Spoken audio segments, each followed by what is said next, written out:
If everybody could have their seats.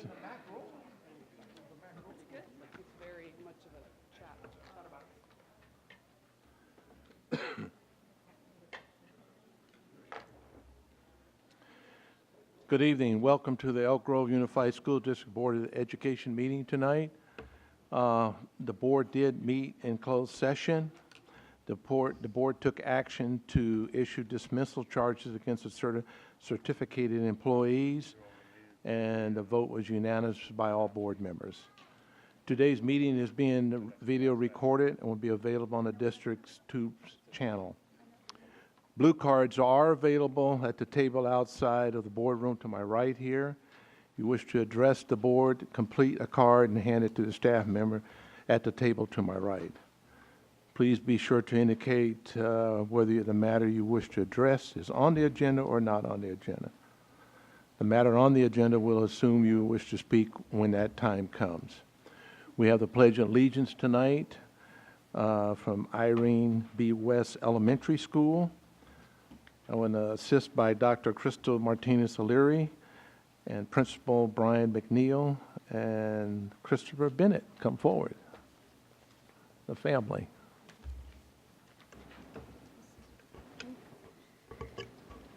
So come on up, please don't be shy. Yes, they can come on up to the podium here.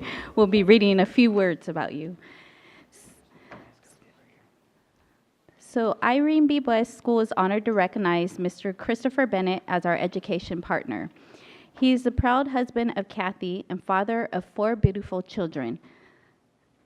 Chelsea, 6th grade, Christopher, 4th grade, Cannon, 2nd grade, and Chloe, a future Wildcat. Mr. Bennett has been an integral part of the West Wildcat community for many years. He has a can-do spirit of volunteerism that is truly infectious. Mr. Bennett is passionate about keeping all of our students at the West safe before and after school. He has worked with administration to supervise students, provide assistance with locking up the campus when they are short-staffed, and also provide feedback regarding traffic flow to enhance the Safe Schools plan. Chris has been a staple on the PTO for many years. He has built and donated games for the festivals, decorated and chaperoned at dances, and many other campus events. Additionally, Chris has served as a representative on the school site council for the last 2 years. During that time, he has helped to transition the Title I status by providing feedback and input into the site goals and support programs. Thanks to his love of the arts and science, they now have a thriving theater, dance, and STEM program. Mr. Bennett also supports his children's teachers by volunteering in the classrooms, making photocopies, and even helping to coordinate picture day. Our teachers all get excited when one of the Bennett kids are on their roster at the beginning of the year. On behalf of the entire Irene B. West staff, we would like to thank Mr. Bennett and his family for all their support. It is an honor to work with such a caring and giving man like Mr. Chris Bennett. Thank you. Wow.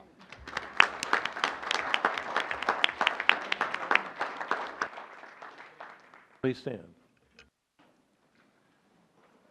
Please stand, salute, and pledge. I pledge allegiance to the flag of the United States of America and to the republic for which it stands, one nation, under God, indivisible, with liberty and justice for all.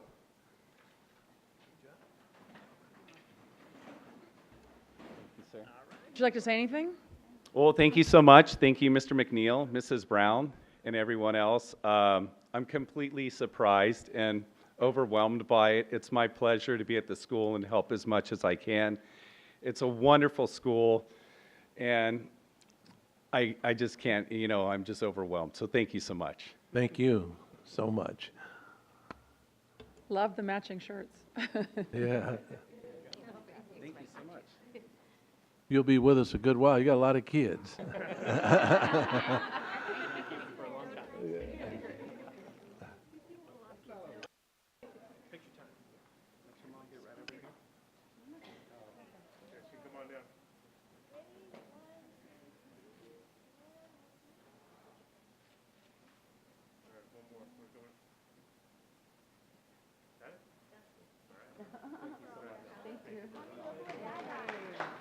Well, thank you.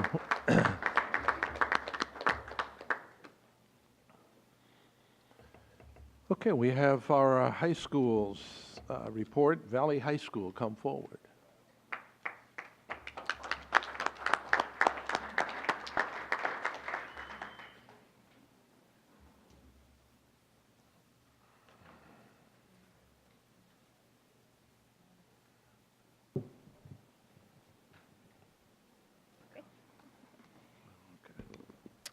Good evening, Board President Madison, members of the board, Superintendent Hoffman, and Ms. Avalos. It is an honor to be here today to represent Valley High School.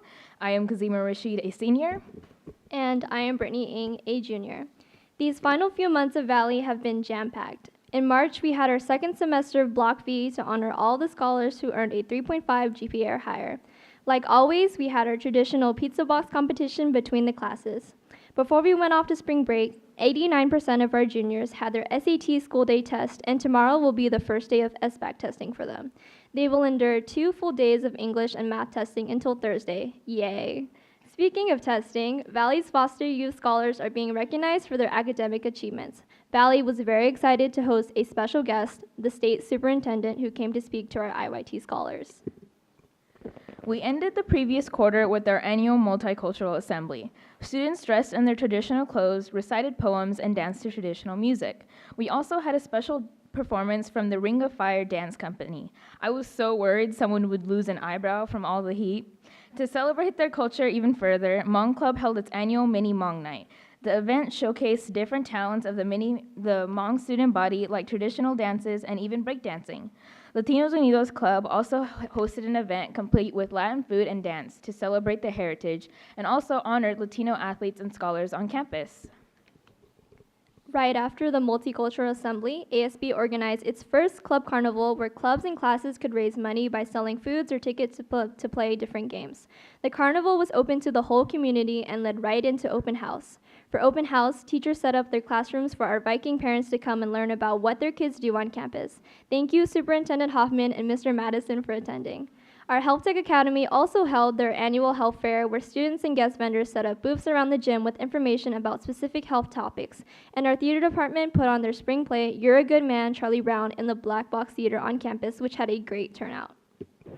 To celebrate our spring sports, we held our Battle of the Classes rally, in which each class participated in games to earn spirit points in order to get the grand trophy. And guess who won? The senior class had 650 points, while the juniors had a sad 400 points. The rally included games that allowed our athletes to show off their abilities. I think my favorite part was watching the swim team run around in flippers and goggles. With the weather heating up, so has Valley Athletics. Our softball and baseball teams are currently 4th in league.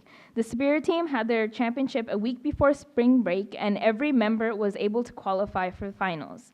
And the track team will have their championship later this week. Depending on the outcome today, men's volleyball may qualify for playoffs, while men's tennis has already made it to playoffs by placing first in their league with an undefeated record this year. We'd like to congratulate them and 4 of our Viking athletes from basketball who are signed to continue playing in college. To honor our athletes, Valley is holding its second Valley's Excellence in Sports and Performance Awards, or the VESPYs. The banquet will be held at Cosumnes River College on April 26, and of course, our favorite board members are invited. The awards night will also feature a performance from Valley's own Footworks Dance Company, who will be holding their main stage title Genesis at Sheldon High School on May 4th. Before the school year ends, we still have some major events planned for our Vikings. With prom just around the corner, students are getting ready for a themed dance, A Starry Night, which will be held at Armand's Palace in Elk Grove. I'm not much of a dancer, so I'm probably going to have to get some special lessons from Footworks. During the next month, which is also our final month as Vikings, seniors will be experiencing a lot of lasts. Prom will be their last dance, and the senior goodbye rally will be their last rally. And of course, there will be graduation, which is themed Once a Viking, Always a Viking. Isn't that right, Mr. Hoffman? They will end their high school years being cheered on by all of the Viking staff and students. I'm placing a bet that Kazima will start crying within the first 10 minutes.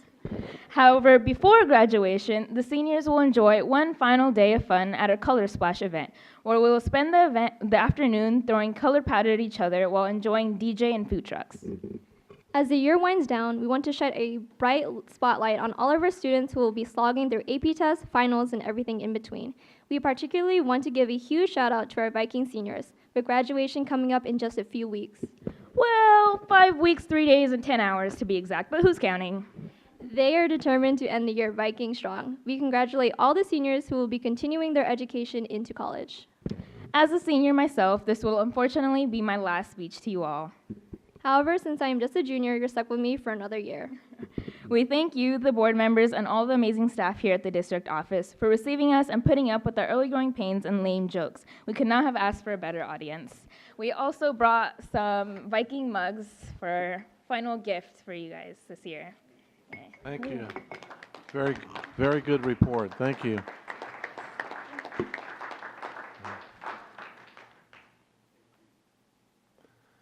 Laguna Creek High School.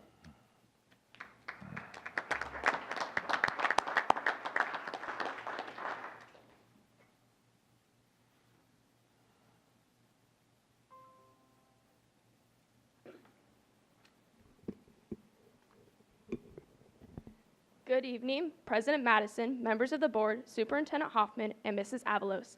My name is Haley Rankin. And I'm Caden Ellison, and we're pleased to be here to tell you all the exciting things that have been happening at the Cardinals Nest. This month, our IB seniors had an amazing opportunity to finally show off their CAST projects, a personal project that is taken on by our IB students to demonstrate their creativity, activity, and service. The next big thing happening at LC is college acceptances coming out. Many of our seniors were extremely pleased upon receiving letters back from colleges accepting their applications. Some of our Cardinals will be attending prestigious universities such as UCLA and UC Berkeley. To conclude 2 years of hard work and dedication, our IB English seniors got to spend the day exploring the Museum of Modern Art in downtown San Francisco and spent the evening in Pier 39. The week before spring break, our juniors demonstrated their knowledge and standardized assessments for math and English. And before the senior year is over, we still have IB and AP exams waiting right around the corner. And now for the fun stuff. Our Cardinals got to shake their tail feathers at our annual junior-senior prom held at the Library Galleria, where An Huang Tai and Ashley Rosas were crowned junior king and queen, and our senior prom king and queen were Naomi Drake and Dylan Almeida. Then after prom, our seniors were able to spend the day at the happiest place on earth with the mouse himself.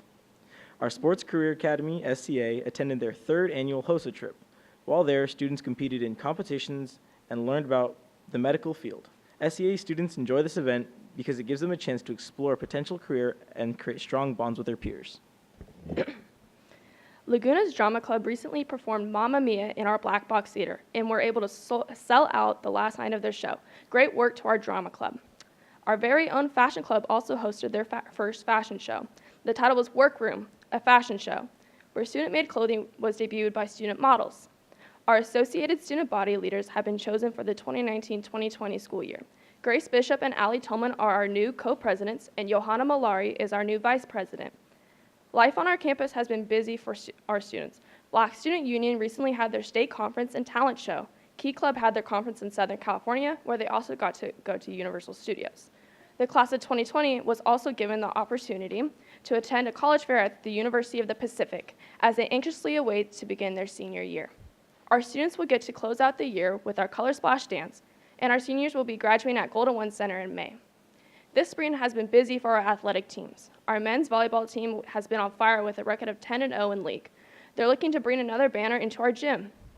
Baseball has a record of 5-2 in league, and softball is 4-2 in league. As the end of the year gets closer, the class of 2019 continues to prepare to spread their wings and leave the Cardinals' nest. I'm happy to announce that I'll be attending San Diego State University in the fall, where I'll be majoring in kinesiology with an emphasis in pre-physical therapy. I'd like to thank the board for giving me this opportunity to show off how wonderful Laguna is. And once again, thank you for your time. Thank you. Very nice report.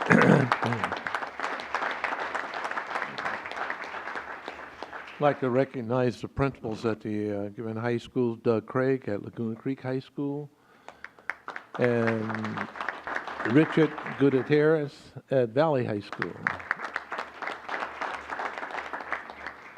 Students, you may be excused. And it's your homework. Okay, I'm going to call on the academic decathlon. It's Mr. Murray, assisted by Ms. Albiani.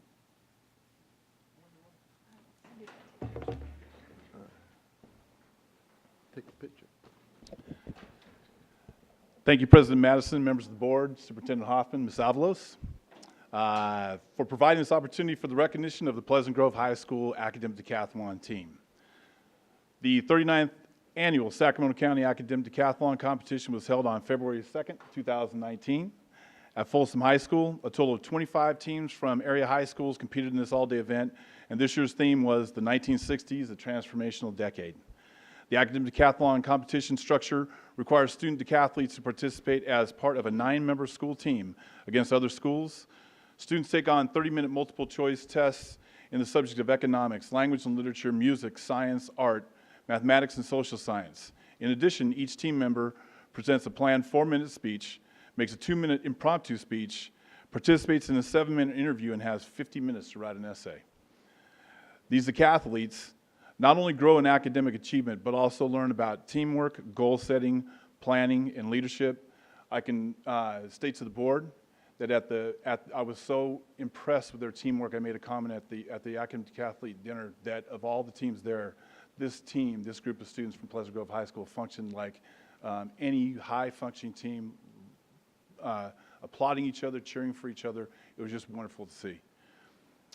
So this year, Pleasant Grove High School placed in the top 5 as a top-scoring team among competing schools, placing 3rd overall. And as a result of the 3rd place finish, the Pleasant Grove High School team competed at the State Academic Decathlon competition held March 22nd and 23rd in Sacramento. So this time we'd like to recognize the coach and the team of Pleasant Grove High School. First off, Melinda Hawley.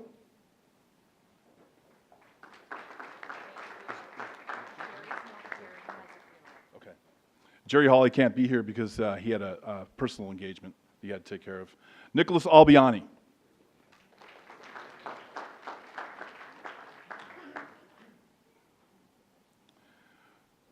Purduma Ganesh.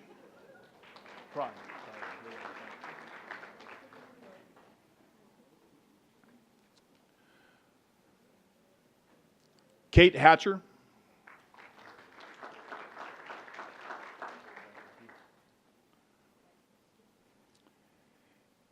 Ifu Fobu.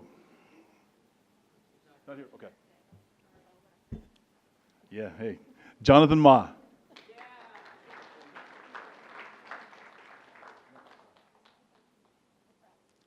CJ Wynn.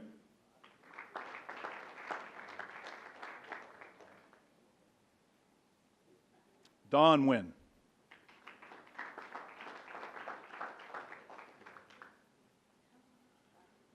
Kim Wynn.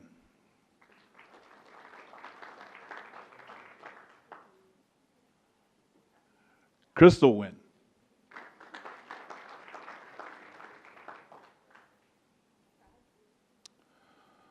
Amalek Verk.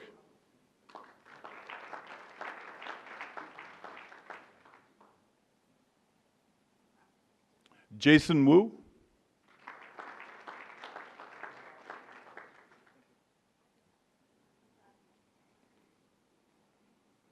And Eric Yen.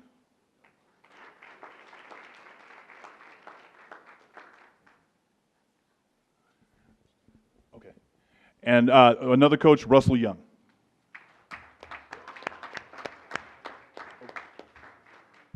Do we have the principal at Pleasant Grove? She has senior night at the volleyball games tonight, so she was not able to be here.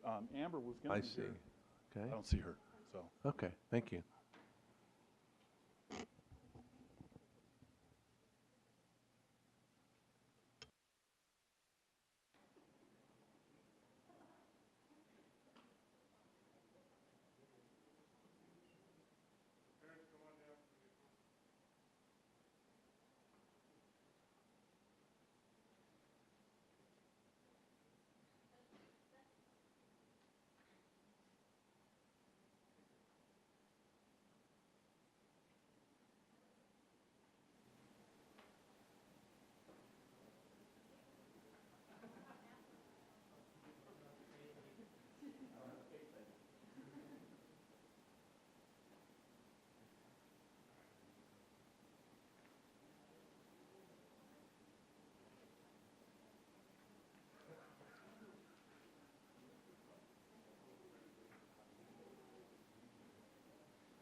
Thank you. Let's give another nice round of applause there.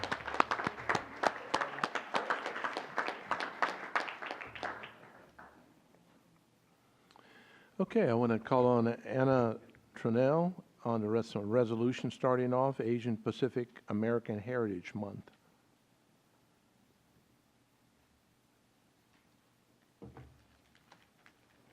Good evening, Board President Madison, members of the board, Superintendent Hoffman, and Ms. Avalos.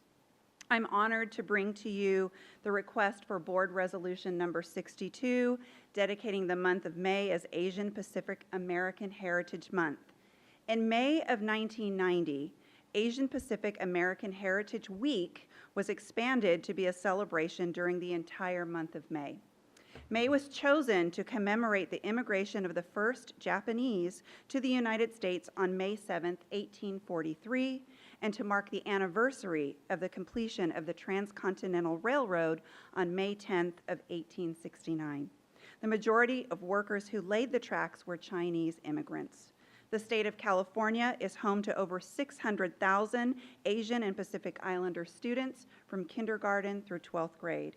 With this in mind, I ask that you adopt Board Resolution number 62, designated May 2019 as Asian Pacific American Heritage Month in the Elk Grove Unified School District. So Thank you. moved. Second. That's been moved in second. All those in favor? Aye. Opposed? Motion carried. Yeah, Bobby moved it first. Yeah. Really. Yeah.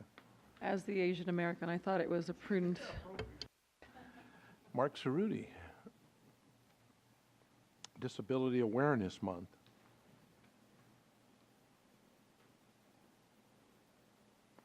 Thank you, President Madison, members of the board, Superintendent Hoffman, and Ms. Avalos. The Board of Education is requested to affirm the following resolution designating the month of May as a time for students and staff to increase their awareness of issues affecting persons with disabilities. Throughout this school year, in alignment with our mission statement that addresses all students, Elk Grove school-based programs and activities promote understanding of individuals with special needs. This resolution will establish May as a month where Elk Grove staff and students will pause to further reflect on these issues and celebrate the similarities and differences that enrich our learning community.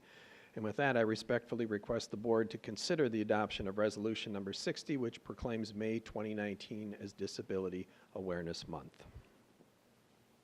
I have a motion to adopt Resolution 60. Moved by Bobby. Second by Crystal. All those in favor? Aye. Opposed? Aye. Motion carried. Thank you. Thank you.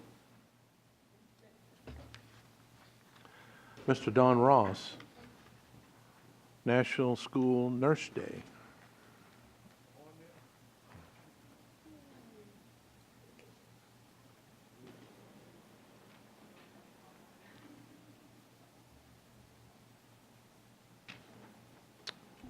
Hope you don't mind, I brought up a few of our school nurses for this. Absolutely.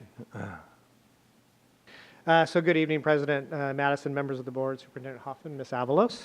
The National Association of School Nurses has designated May 8th, 2019 as National School Nurses Day.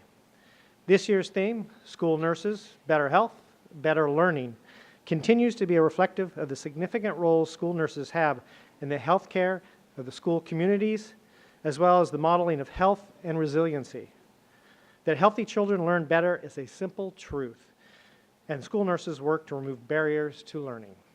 School nurses, as public health professionals, are uniquely qualified members of school teams that support students' ability to learn and teachers' ability to teach.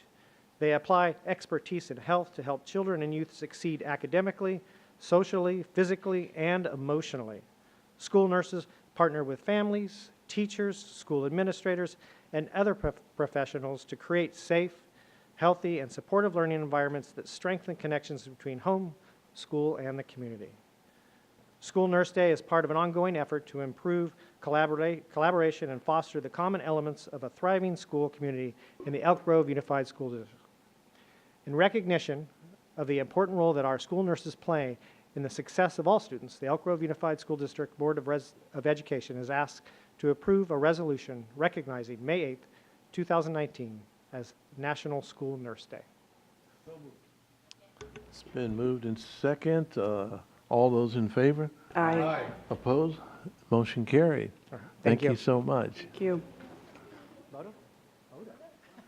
Get a photo?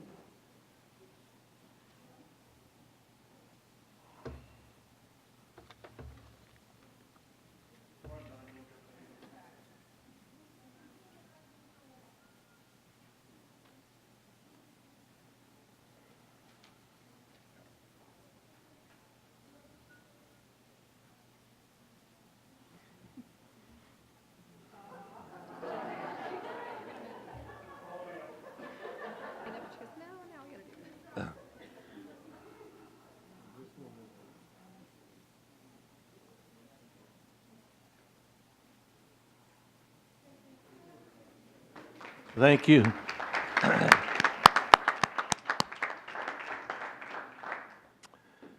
Okay, we have Mrs. Pinkerton to come up on the high school voter education, 2019. Good evening, Board President Madison, members of the board, Superintendent Hoffman, and Ms. Avalos. Tonight, I have resolution number 65 for high school voter education weeks. The right to vote is a fundamental underpinning of democracy, one that must be personally cherished, practiced, and championed as a critical civic duty.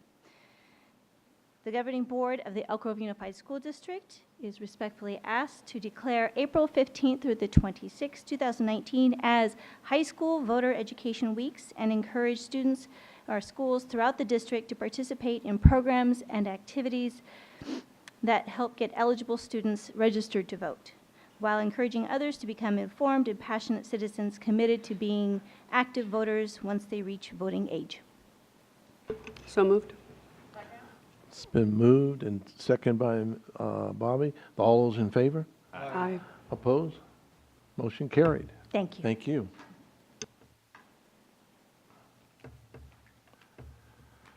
Okay, student expulsion. I want to ask if anyone wishes to address the board in closed session regarding student expulsion recommendation. Seeing none, I'll call for a motion. I move that we accept the recommendation on student expulsion. It's been seconded by Ms. Albiani. All those in favor? Aye. Aye. Opposed? Motion carried. Thank you. Okay. All right, public comment. First one, come forward. Madeline Pogue, come forward. And if Angela Speece would come up as well, right behind her.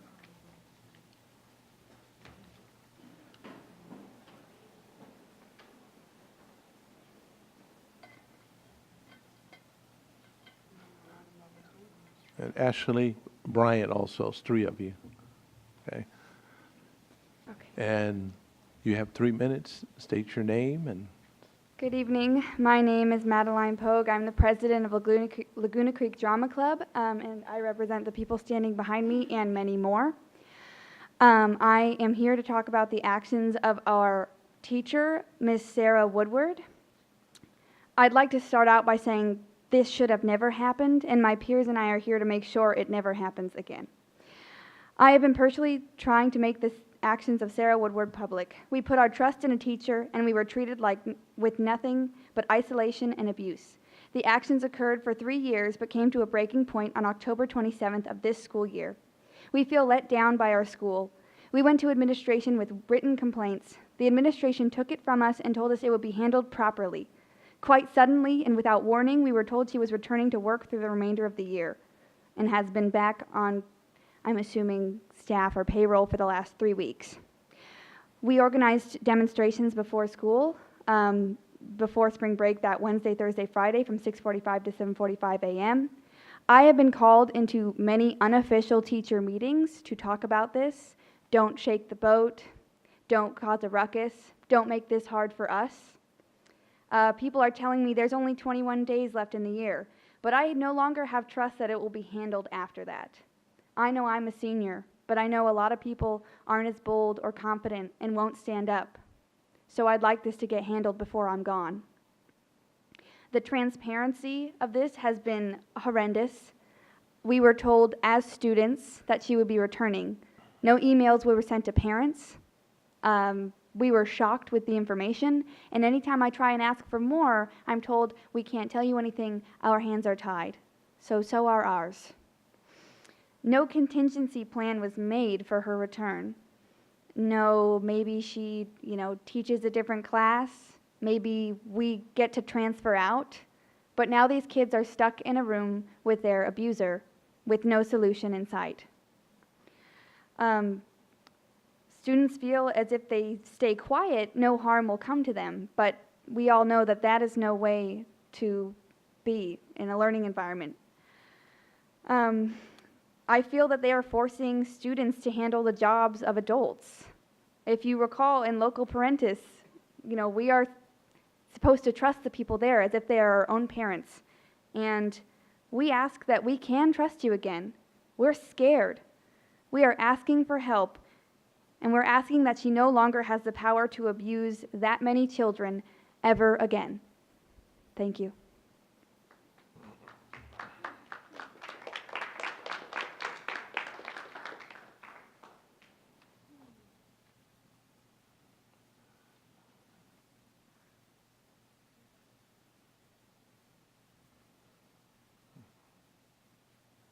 Hello, trustees this evening. Good evening. I'm Angela Spees. I'm with Laguna Sunrise Rotary, and I'm also Rotary Assistant Governor for our district in 5180. I represent over 41 clubs in our district, and tonight I'm speaking on the item which is for your consent agenda item. It's number 21 under number 6. And so I wanted to let you know that I brought some fellow Rotarians and community members that we wanted to be in support of bringing in this curriculum. It's called the Protect curriculum that you have before you, as I'm sure you've all looked over. We are here to support that consent item on the agenda this evening. And I want to thank Superintendent Chris Hoffman, who also is a Laguna Sunrise Rotarian, for 18 months ago meeting with us about this human trafficking global grant that we've been awarded from Rotary International to implement here in California, northern Sacramento, right here. And these people that are behind me, they've worked tirelessly to do their due diligence about the curriculum, like Geraldine Ewing. I've got Anna Tranell here, Kelly Kwan. I just want to thank everybody for their efforts to do the due diligence to see about this curriculum, to bring to our teachers so we can bring it to our students, bring to our community, educate our students about what human trafficking is and how to keep themselves safe and their families safe. So I just want to say thank you to all of you for considering this tonight. I hope that it is a yay, and I have our partner in this curriculum, Ashley Bryant, the co-founder of 3 Strands, who is also here to talk more about some of our rollout that we've been doing in other parts of the greater Sacramento area with this global grant. Good evening. Unfortunately, human trafficking is real. California has the highest number of human trafficking victims in the United States. Sacramento is 6th highest calls to the National Trafficking Hotline, just behind actually San Francisco. As a state, we needed to take a lead. We did that in 2017 when the governor signed the Human Trafficking Prevention, Education, and Training Act into law. In January, that went into effect, and it mandates teachers are trained and students are educated, once in middle school and once in high school. The prevention organized to educate children on trafficking began its rollout in 2016 with setting protocols, training teachers, and educating students through the curriculum that teachers deliver. We're now rolling in 34 of our 58 counties in California and the state of Utah. Training teachers to identify those who could potentially be experiencing trauma or being exploited. And 2, protecting our youth, most importantly. And 3rd, really gathering the data, the aggregate data as we go through the counties and the schools. And I thought I would just share 2 different aspects of data. One is the human trafficking in context, a question that we ask pre and post of our educators and educational staff, which is how does human trafficking affect our community? And this question, when asked about where trafficking occurs, the number of respondents who said it was very likely human trafficking was a problem in their community increased more than 30% after training. In addition, nearly 90% of respondents said that it was very likely the problem is happening in the U.S., as well as large cities in the U.S. Not only are participants better aware of the targets of trafficking after curriculum, they clearly have broadened understanding of how to prevent a problem and how prevalent trafficking is, and that this is a possibility that is happening in their own communities. And then the last one is knowledge to action. So in the theory of change, we're not only making sure that teachers can identify and students are educated, but also looking for protective factors to be increased and resiliency to be increased, as well as behavioral change to happen. So knowledge to action when it comes to educators. One of the questions was, what is the knowledge you gained from training? And the best two answers on the post-test are how to identify a trafficking incident as a teacher and what to do if I identify a victim of human trafficking. So the external evaluator says, while it's important for adults to understand the basic facts of human trafficking, it's even more important to understand behaviors associated with these incidents. After training, over 90% of adults responded that they knew how to identify a potential incident of human trafficking and what to do if they identified a potential incident of trafficking. When asked more specifically about the tactics of traffickers used to recruit, almost all respondents correctly identified 4 such tactics, the top 4 after this training. Please wrap up. And in addition, when asked about the red flags, they could actually name the incidents by over 85%. So these are just some of the external data that we're receiving for this program, Protect. So we are eager to be able to have this adopted.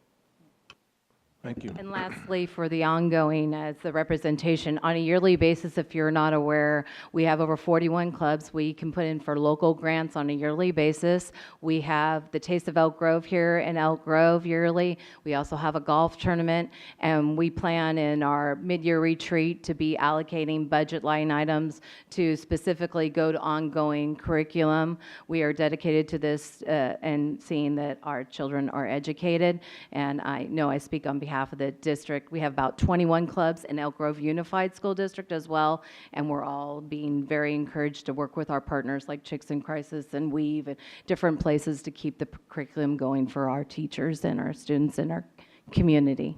Thank you. Any questions? No questions. Thank you.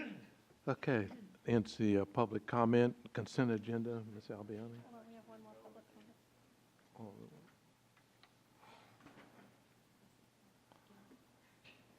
Leslie Cannon.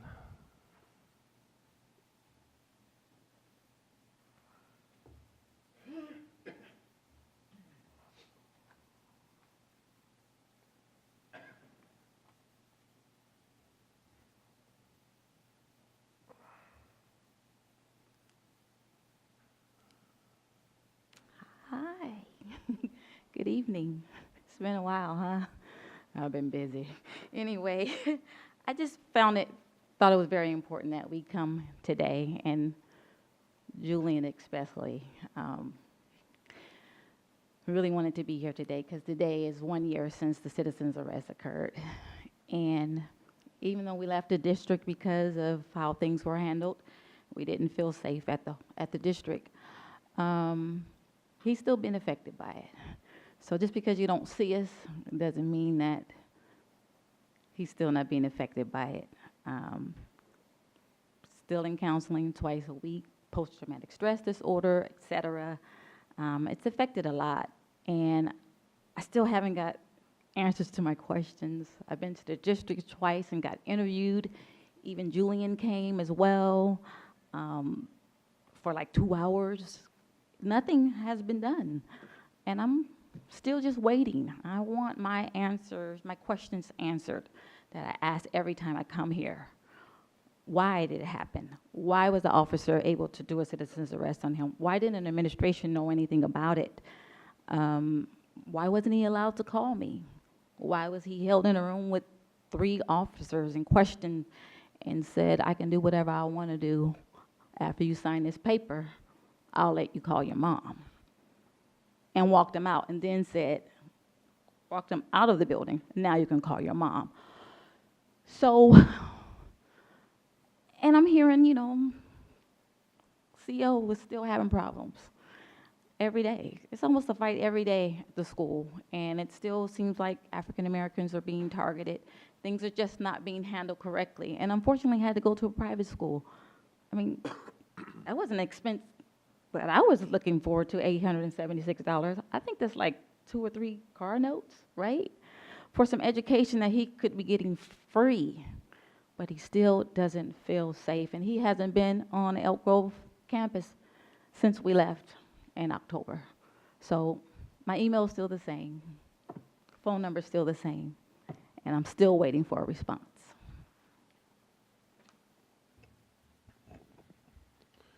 Okay, we move to the consent agenda. Ms. Albiani. I'd like to call for a motion to approve items 1 through 24. It's been second, first and second. All those in favor? Aye. Opposed? Motion carried. Thank you. Are there any bargaining units would like to speak? Are any here? None, I don't see any. Okay.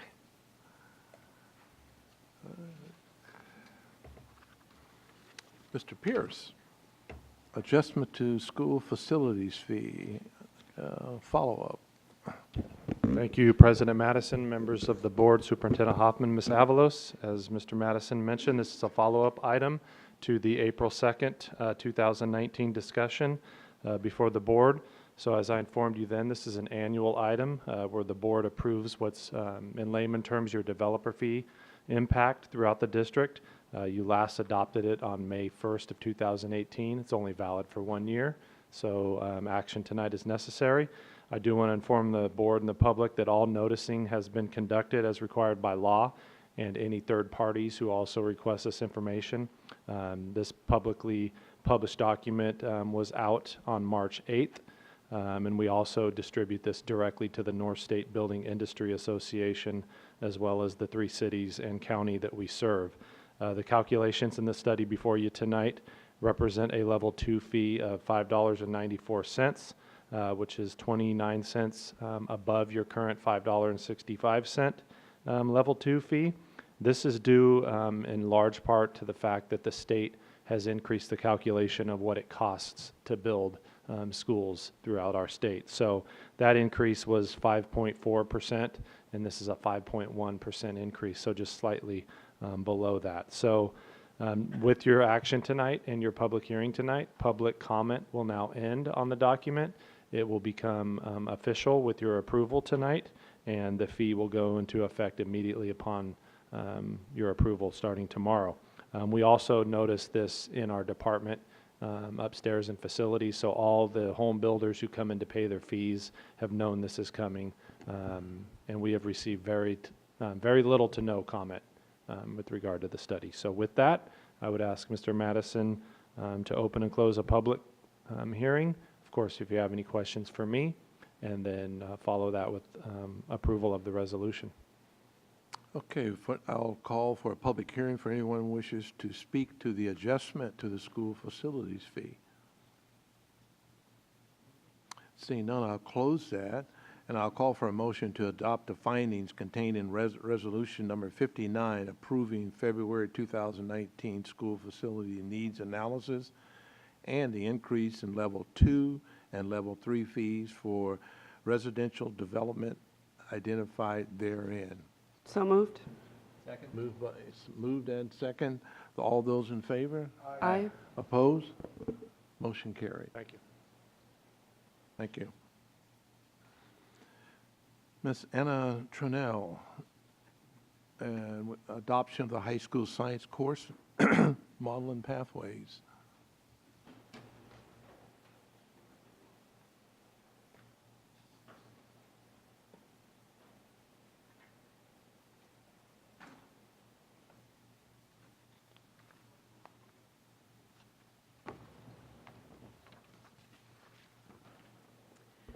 Good evening again, Board President Madison, members of the board, Superintendent Hoffman, and Ms. Avalos. We are happy to be presenting information to you tonight regarding high school NGSS course model potential adoptions.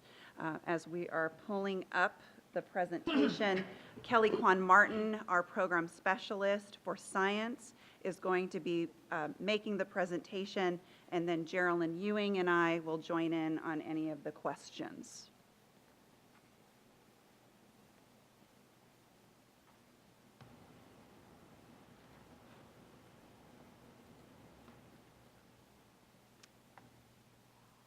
That I will hand it over to Kelly. Good evening, President Madison, members of the board, Superintendent Hoffman, and Ms. Avalos. This evening, I would like to present to you a recommendation of a new high school science course model.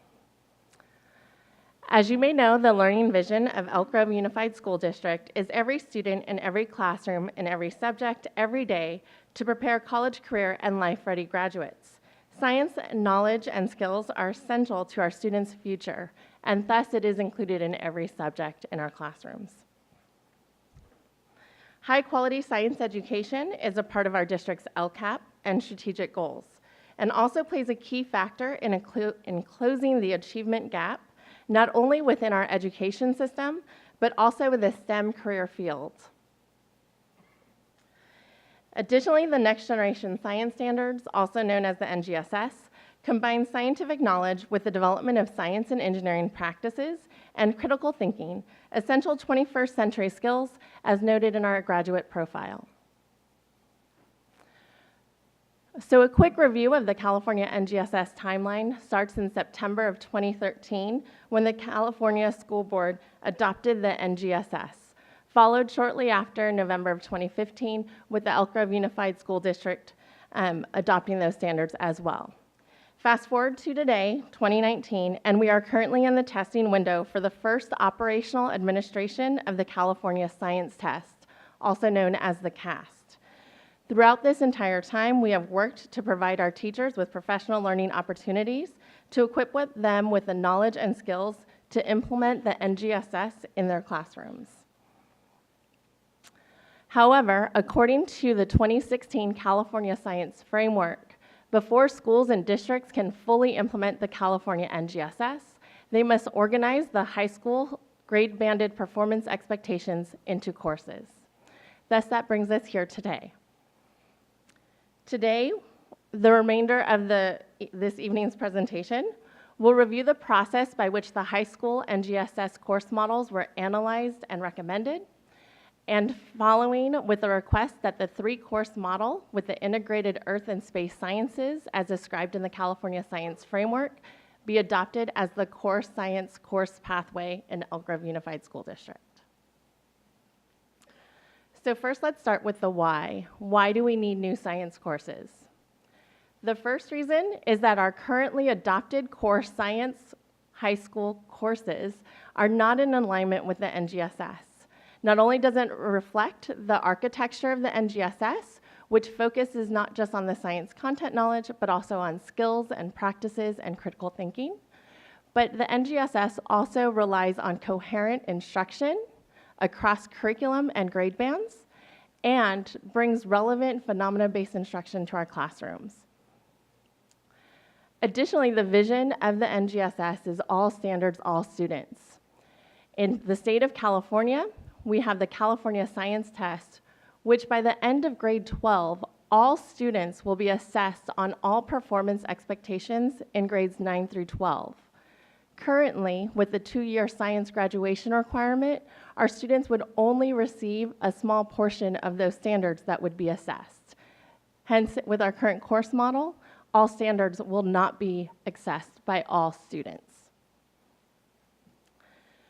So how did we come to this recommendation? This process started in the winter of 2015 following the Elk Grove Unified School District's Board of Education adoption of the standards. Members of our Science Steering Committee engaged in ongoing discussions throughout a 2-year course time period, discussing the courses referenced in the California Science Framework, as well as other courses that other local LEAs were examining. This steering committee is comprised of members from all 9 comprehensive high school science departments, as well as ag departments, the 9 middle schools, Alt Ed, Elk Grove Charter, as well as 1 school site administrator. In the spring of 2017, high school representatives met high school representatives from the steering committee met to brainstorm factors that we should be considering when we analyze course models and what's best for our students here in Elk Grove. As a result, in the winter of 2018, it was decided that we convene a subcommittee. That subcommittee was to articulate the vision of science education in our school district and to thoroughly analyze course model options. This subcommittee included membership from teachers from the 9 comprehensive high schools, in addition to 1 alternative education representative, 2 representatives from our Department of College and Career Connections, 1 high school administrator, and 3 middle school science teachers. Those middle school science teachers were imperative in bringing to light what the rigor of science looks like and how it could be accessible by students of all of our various needs.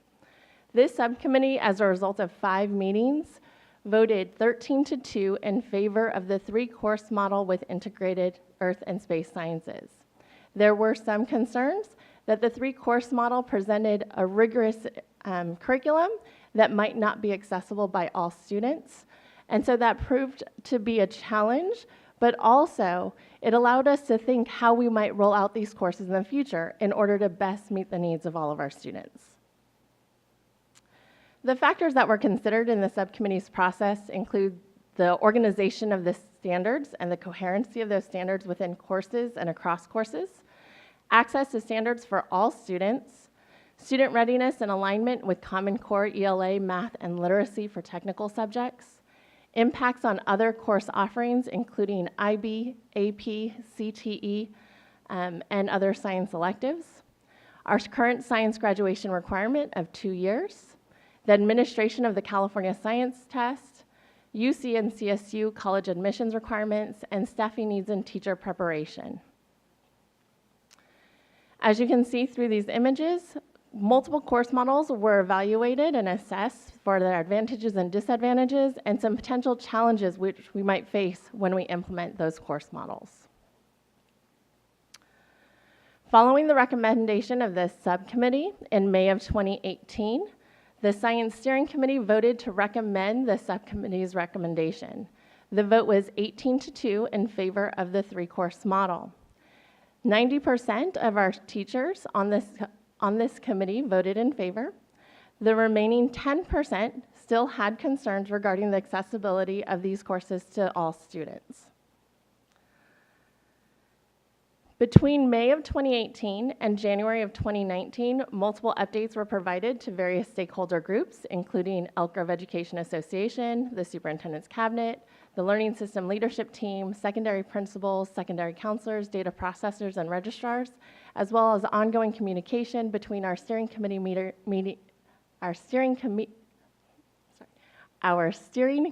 members and the departments that they represent. In January of 2019, high school science teachers developed the course outlines for these 3 proposed courses. These teachers included a team of 10 teachers per course working collaboratively to examine those standards and what was proposed in the California Science Framework. It also included a representative from Elk Grove Charter, membership from, or teachers from Alternative Ed as well. In February of 2019, the Elk Grove Unified School District Science Steering Committee reviewed those course recommendations and unanimously approved those courses as written. The next step in the process was in March of 2019 when those courses moved forward to Curriculum Council. In Curriculum Council, the vote was 9-2 in favor of moving the recommendation forward to the board.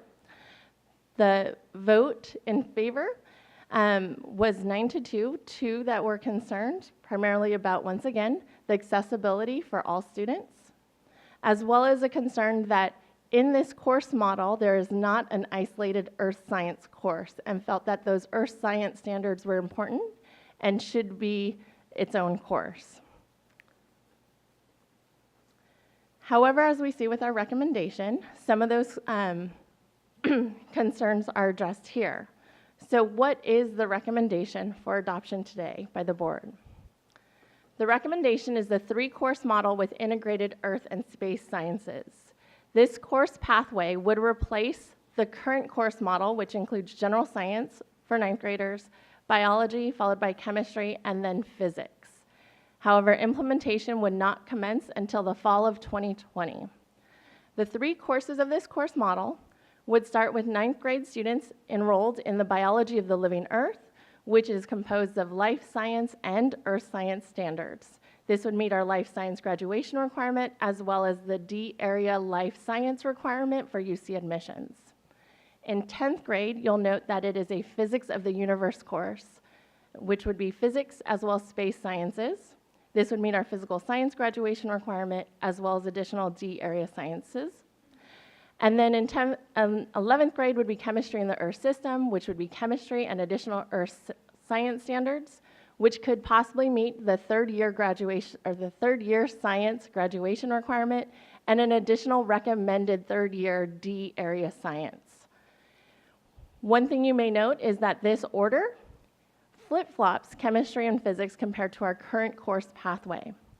The recommendation was based on a couple of considerations or factors. One being that the high school NGSS is based on prerequisite knowledge based in Math 8 skills. Additionally, when you look at the content and the architecture of the NGSS, it is much more focused on conceptual understanding rather than memorization of facts or plug and chug into mathematical equations. The second factor of consideration was that physics of the universe includes space science. In teaching astronomy in 8th grade, it was found that many students were engaged in the space sciences. And so by exposing our students to space science standards as a 10th grade student, it might encourage additional enrollment in future science courses beyond their minimum science graduation requirement.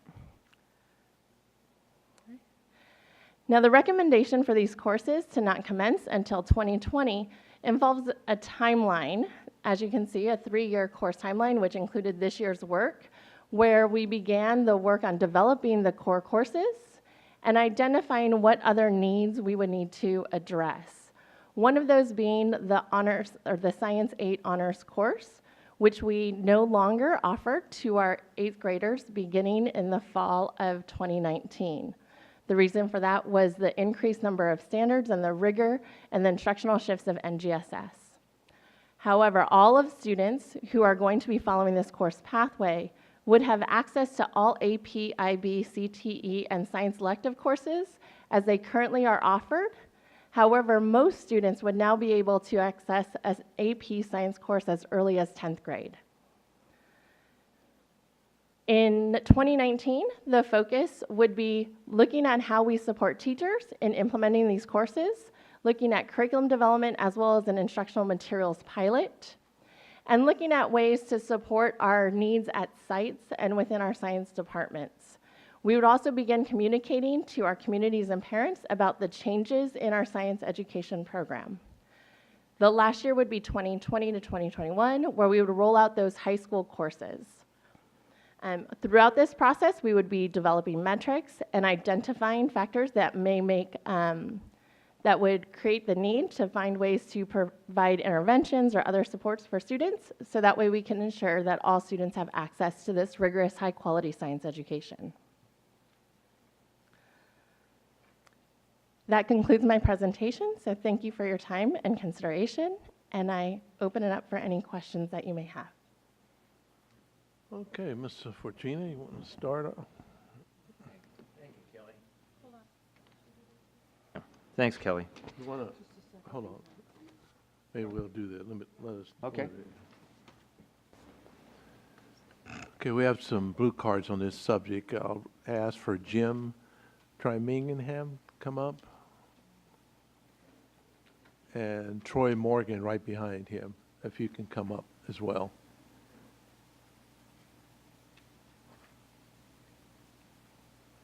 Is Troy out there? Yeah. Yeah, he's behind. Yeah. Good evening, President Madison, esteemed school board, Superintendent Hoffman, and Ms. Avalos. My name is Jim Trimingham. I've been teaching in the district biology and physiology for 30 years. And I wanted to talk about this model.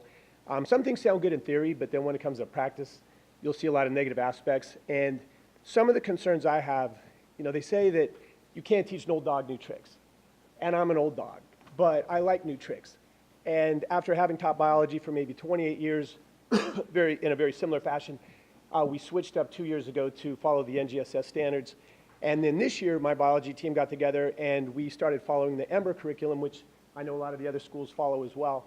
It's completely aligned to NGSS. But the problem is it goes slower. And we don't really get through all the curriculum that we'd like to.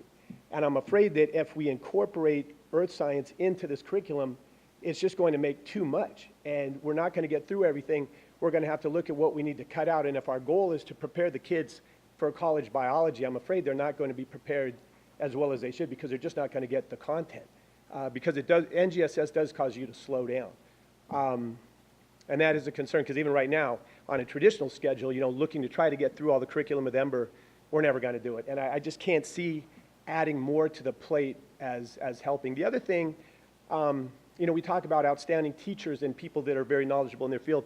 I feel like I'm an expert in biology. Now, after 30 years of experience, it's not going to be that hard to take another bit of curriculum and add it to mine and teach it. But I won't be a specialist at it, and I won't be an outstanding teacher of earth science. And if you take the earth science teachers, the Gen Sci teachers, and they no longer have a job, they're going to have to take the test and get new credentials in chem or physics. Sure, they can teach it, but again, they're not going to give the quality instruction that they can give to their earth science students today.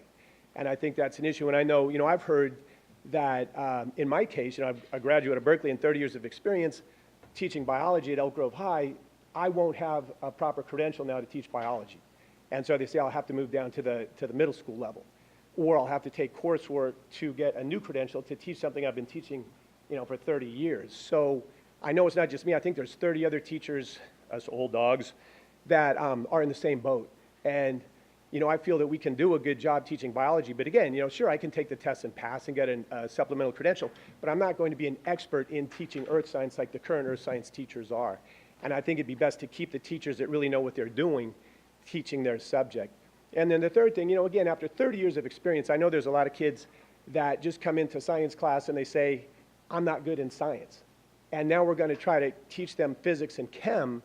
And the reality is a lot of them aren't going to make it unless two things are going to happen. One, you're going to have some failures, and that's going to affect your graduation rate. Or two, you're going to have to water the curriculum down to get those kids through.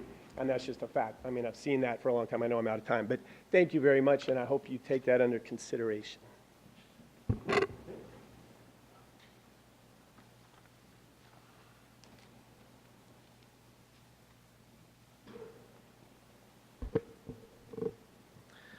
Good evening, President Madison, board members, Superintendent Hoffman, and Ms. Avalos. My name is Troy Morgan, and I teach biology and physiology at Monterey Trail High School. I also serve as the co-department chair for our science department. I'm here to speak about the proposed NGSS 3-course model adoption for the high school science courses. Over the last several years, our science department, PLC teams have worked on implementing the NGSS standards into our general science, biology, chemistry, and physics classes by developing lessons, units, and curriculum that incorporates the NGSS standards. As someone who has been engaged in the transition to NGSS, I believe there are three things needed in implementing these standards. One, we must make sure these standards are accessible to all students. Two, we must teach the NGSS standards while challenging all students to reach their fullest potential. Three, we must teach these standards in a way that allow all students every day in every science class to be successful. Many of us has concerns on how the proposed 3-course model of biology of the living earth, chemistry of the earth, physics in the universe will achieve these three things. For the last 3 years, our biology PLC team has used the NGSS EMBER curriculum developed by UC Davis. Our school has a block schedule, and we currently struggle addressing all the NGSS life science standards. Knowing that, how can teachers be asked to also incorporate another set of standards for earth science as well? Biology, chemistry, and physics would be integrated with earth science standards, which will make class time and take more time, and unfortunately, we don't have any extra time. The teachers in our department that teach biology, chemistry, and physics all have concerns with how we're going to find that time, and what will we have to cut out in order to add those additional earth science standards. Another concern that I have is many of the teachers that are currently teaching biology, chemistry, and physics are experts in those areas, but they're not as familiar with earth science or the earth science standards. Many teachers in our department have never taken an earth science or geoscience class at all. This is one of the reasons that my site was not in favor of the integrated 3-course model and was in favor of a 4-course model, which we were never given the option of even considering. If the 3-course model is adopted, we will need professional development on integrating the earth science standards into new courses. We also need teachers to get credentialed in physics, and these teachers will need professional development to ensure the success of their students in this new class that they'll be teaching. I'm a biology teacher, and I'm fairly confident that if I studied enough, I could pass the CSET in physics. I hope. But as far as just because I could pass a physics test or CSET in physics doesn't mean that I'm going to have the tools needed to teach that physics class. So teachers are going to need support. I think that teachers in the district need to be prepared how the courses will be implemented before deciding on any course model for science. We need to think of these questions. What professional development will be provided to ensure that teachers have the tools to provide high-level integrated instruction?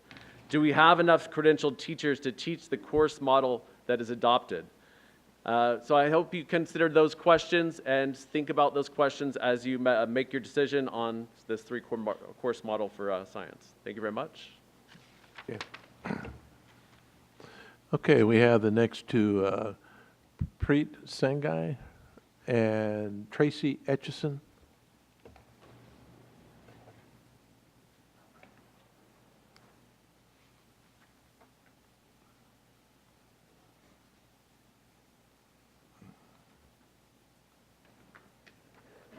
President Madison, dear members of the board, Superintendent Hoffman, and Ms. Avalos. My name is Gurpreet Sangha, and I teach physics at Monterey Trail High School. I believe this 3-course model is a one-size-fits-all approach to science education and is not aligned with our district's mission of helping students reach their highest potential. And here are my reasons for believing so. This course model condenses 4 courses into 3 years, which means less time for students to achieve mastery of content. The other thing is, in this proposed course model, the physics and chemistry classes have a math requirement of concurrent enrollment in Math 1. This is a major concern as we want to challenge all students to reach their fullest potential, and without having a higher math prerequisite, students will not be able to fully understand the NGSS standards in physics and chemistry. Instead of bringing the rigor down, we should be looking at creating classes of physics and chemistry that matches the students' math understanding, so all students have access to a level that challenges them for college and career readiness. This may involve having several levels of chemistry and physics-aligned courses with students' enrollment in Math 1, 2, or 3.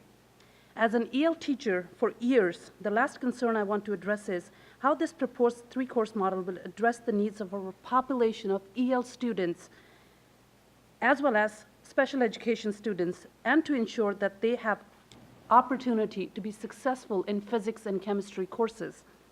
In conclusion, I would like to read the reasoning for NGSS standards to come into existence from their own main webpage. The nation's capacity to innovate for economic growth and ability of American workers to thrive in this modern workforce depend on a broad foundation of math and science learning. Math and science go hand in hand. We cannot expect students to succeed in physics and chemistry courses by lowering the math prerequisite from current Math 2 to Math 1 and expect them to be college ready, to be career ready, and to take these physics and chemistry courses and to succeed in those. Thank you.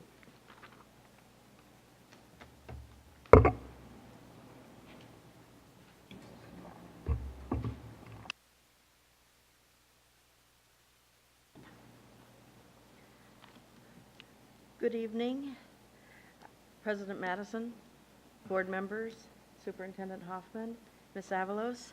My name is Tracy Etchison, and I've been teaching physics at Elk Grove High School for 24 years. I'm another one of those old dogs. Now, I am not anti-NGSS. I have attended most every PD available. I have participated in IC for the last 2 years. I've signed up to continue with that. And my philosophy has always been, if it's better than what I do now, I'm going to steal it. And I have stolen a lot of really good NGSS-aligned activities and lessons and implemented them in my course, and I'm all for that. But I, along with my colleagues as department chair and the rest of our colleagues, have some serious concerns about the implementation of the three-course model. I think it's going to have huge impacts on graduation rates. Students taking general science next year and fail would then have to pass physics to graduate. If they did not succeed in what we consider our easiest course, I find it very unlikely that they would succeed in physics, even if it is more conceptual and less mathematical. At meetings with stakeholders, physics has been described as not really being college prep, but more conceptual. There is a vast difference between those two approaches. The standards include math, and lots of it.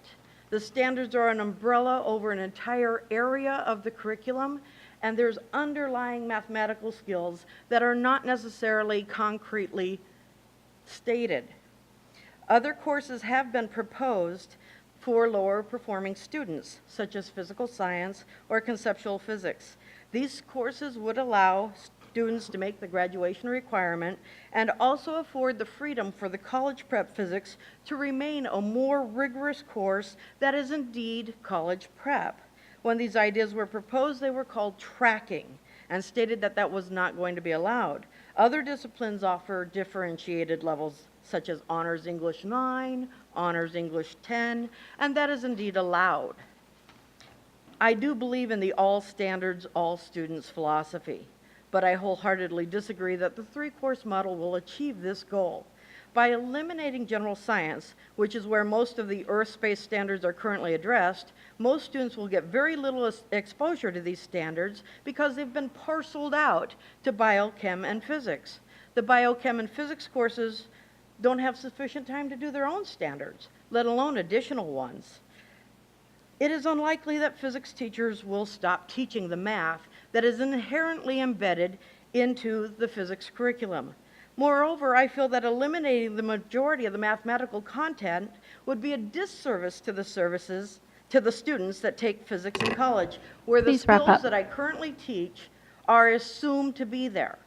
This is a quandary I don't want to face because I'm either going to become a block to graduation or I'm not going to teach the course that it says I'm teaching.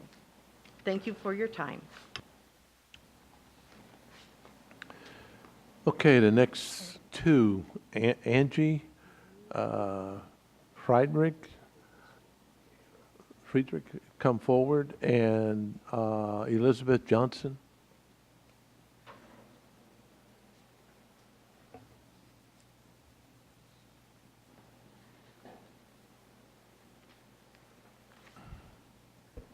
Short. President Madison and members of the board, Superintendent Hoffman and Ms. Avalos. My name is Angie Friedrich.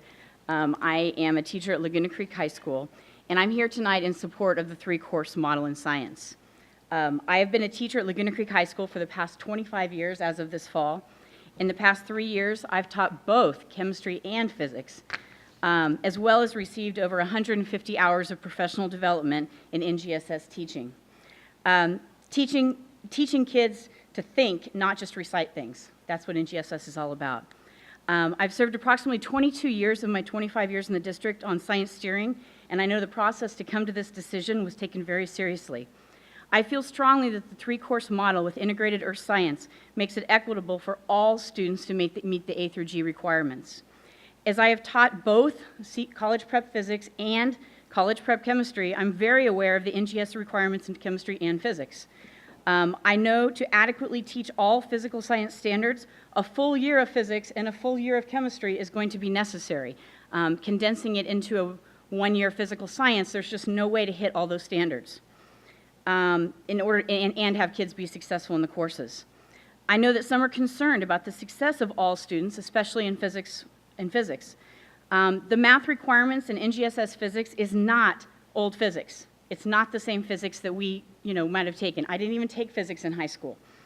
It used to be. It focuses on a physics that all kids can learn. It's more conceptual, so all kids can learn it. The great thing is that if you want to take more math, if you want more math in your physics, I believe every single EGUSD school offers AP physics, and AP physics is going to be higher level, more rigorous with all that math. If it it's so desired by the student and they're qualified for it.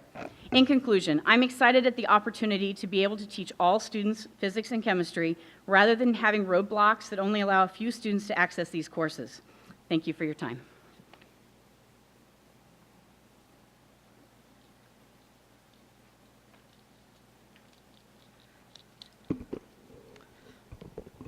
President Madison, members of the board, sorry if I'm not going to be very formal today. I didn't expect to be here until now. My name is Elizabeth Johnson. I teach physics and astronomy at Casunas Oaks High School. This will be my 7th year teaching. When I came into science in 2012, it was a dynamic, changing world. We were just releasing the first draft of the NGSS. I was a part of the revision process when it was first being released. I've been a part of every IC program, all the rollouts, the feedback process. I was on the committee that formed this 3-course model. And I've also been a part of the team that helped design what the courses are going to look like. And I am a strong proponent of this 3-course model. For years, I've been wanting every student to have the chance to take a physics course. As of now, I get maybe 3 or 4 sections of physics because my students are afraid. People are afraid that traditional physics courses are so heavy in math and it's hard and it's only for the smart kids. Well, our district has an E4 model. It says that every student in every classroom, every subject, every day has the rights to those subjects. And physics is one of those subjects that every student deserves. If we are trying to build a populace of students and of citizens that have the necessary skills and concepts to be scientifically literate, voting citizens on issues like climate change, vaccines, any of those sorts of things, we have to make sure that these students have the opportunity to have these courses. So having this 3-course model this way encourages students to take physics and chemistry where they normally wouldn't. It's placing it at a level that is both accessible to all students. It encourages them to have some of the math that is also in there as well. There is math. It's not, doesn't have to be do 4 layers of systems of equations for students to be able to understand it. And it's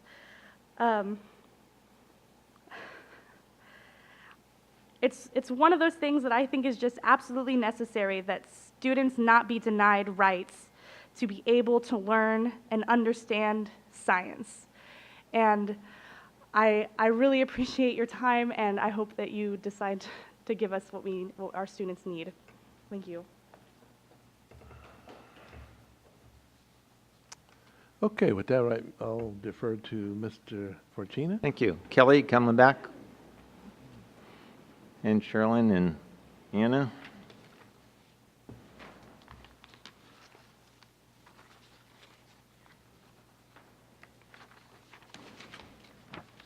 Thank you. I'm just going to run through a couple of things. Hopefully I can keep it short. And a lot of this is going to just be yes, no. First of all, the proposed 3-course model, it's predicated on the new science standards, correct? Yes. Okay. And the model's in compliance with all state standards. Correct. And earth science is integrated into the chemistry, biology, physics that we'll be teaching. Correct. Okay. Is it true that currently a low percentage of students graduate with all the science requirements? That is incorrect. Yeah. The majority of our students graduate with the 20 credits that are required, but actually a large majority of our students take 3 or more years of science courses.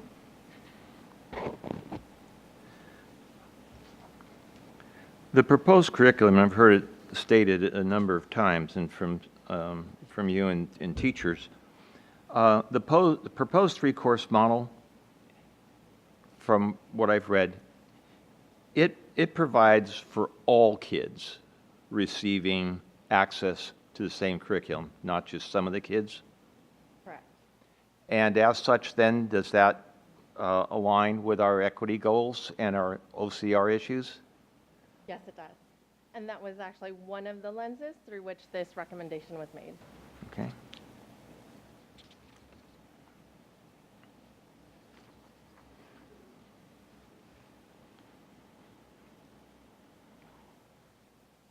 The recommendation that comes before us, and you had it in your presentation materials as well as our board communication, The recommendation being presented was voted positively by the majority of the committee. Okay. You indicated that the committee had researched the model you're recommending, and during that work, was it seen that as a justification or a reason for having physics before chemistry, that physics is more of a concrete subject and chemistry is more abstract, and in that thinking, the sophomore kids could handle it, again, because it's more abstract? That is correct. Okay. How are the committee members selected to the Curriculum Standards Council? How many? How are they? How are they? Each year, we reach out to all of our schools seeking inclusion on the committee, and all regions are represented on that committee. It's a heterogeneous group of educators that look at courses and curriculum through a multifaceted lens as opposed to a single lens, which is what our content area steering committees do. Is that the same for the other committees? Yes. Okay. How do we ensure that the people on the committee remain relevant?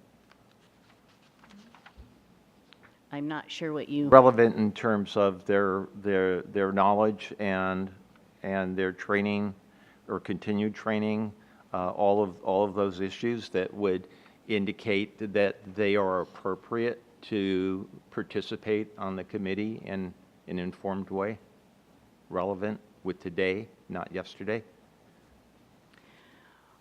Well, we have a variety of educators that serve, some that are newer into the profession, some that are more veteran in nature. It's a very broad and eclectic committee of educators.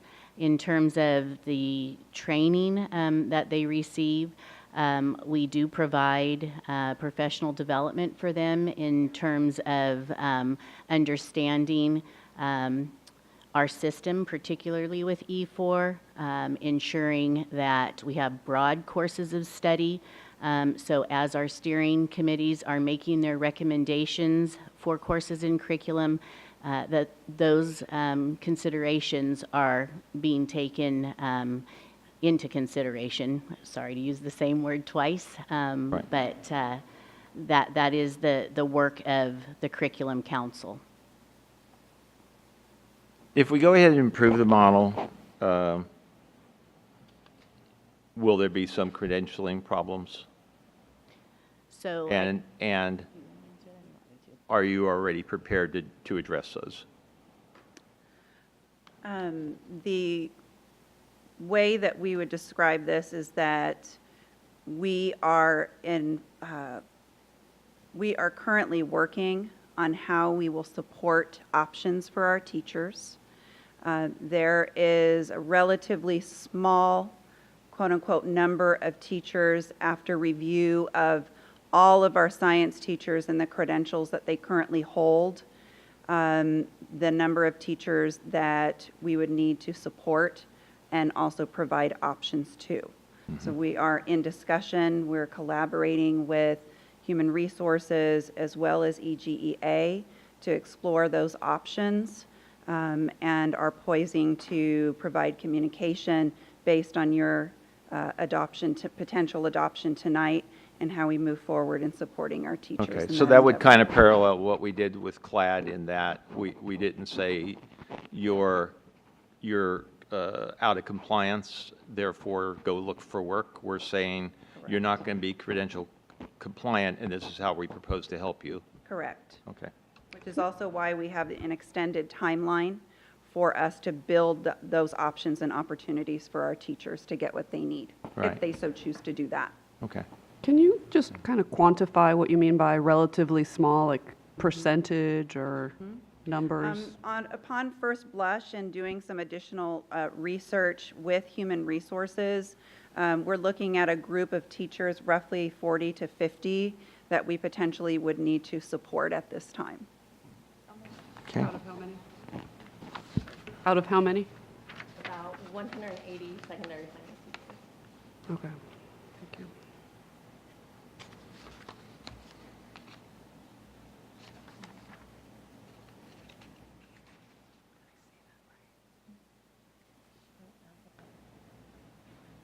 Have all the committee members that are serving on the curriculum committee, have they all received training in NGSS? Yes. Okay. They have. If I could go back to your former question, one of the things that's really important to know is that with the CTC's updates to all science credential requirements, even if we were to stay status quo in the sense of the current course model, also knowing that earth science no longer existed exclusively as a course. Right. There would be needs, and when we did a look at that course model, we actually would be potentially needing to support more teachers than going with the 3-course model. Okay. And then my last question, I think I know the answer to it, but I'm going to ask it anyway. I'm going to put you on the spot. By virtue of bringing forth this recommendation, based on your research, based on the time that elapsed from the beginning of the work till tonight's recommendation, do you make this recommendation without any hesitations? Yes. Thank you. Sounds like without, what is it, fear or mental reservation or whatever that is. Okay, well, thank you to my colleague for covering one of my questions already. Could you address the issue of time, of having adequate time, given that we are effectively condensing, I know it's not apples to apples because it's old courses and old standards and new standards, but effectively 4 courses into 3.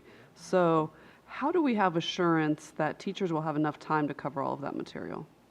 So I'd like to preface with the fact that this is a shift, not just shifts in content that is being covered in the class, but instructional shifts as well. So if you recall, when we rolled out Common Core, ELA, math, and Common Core in literacy and the technical subjects, it required a shift for our teachers so that they could become proficient at what they are doing in their classroom with their students. It also changed the game for our students at all the different grade levels. So what they were used to doing when they would be in school changed and they had to adjust. So teaching the same content per se would take longer. I feel like through observing our teachers in their classrooms that we're seeing the same thing with our implementation of NGSS. Our teachers are getting used to those instructional shifts. Our students are getting used to a change in science and what it is, what it means. And I feel that as we become more proficient in our practice, we'll be able to cover more of the standards.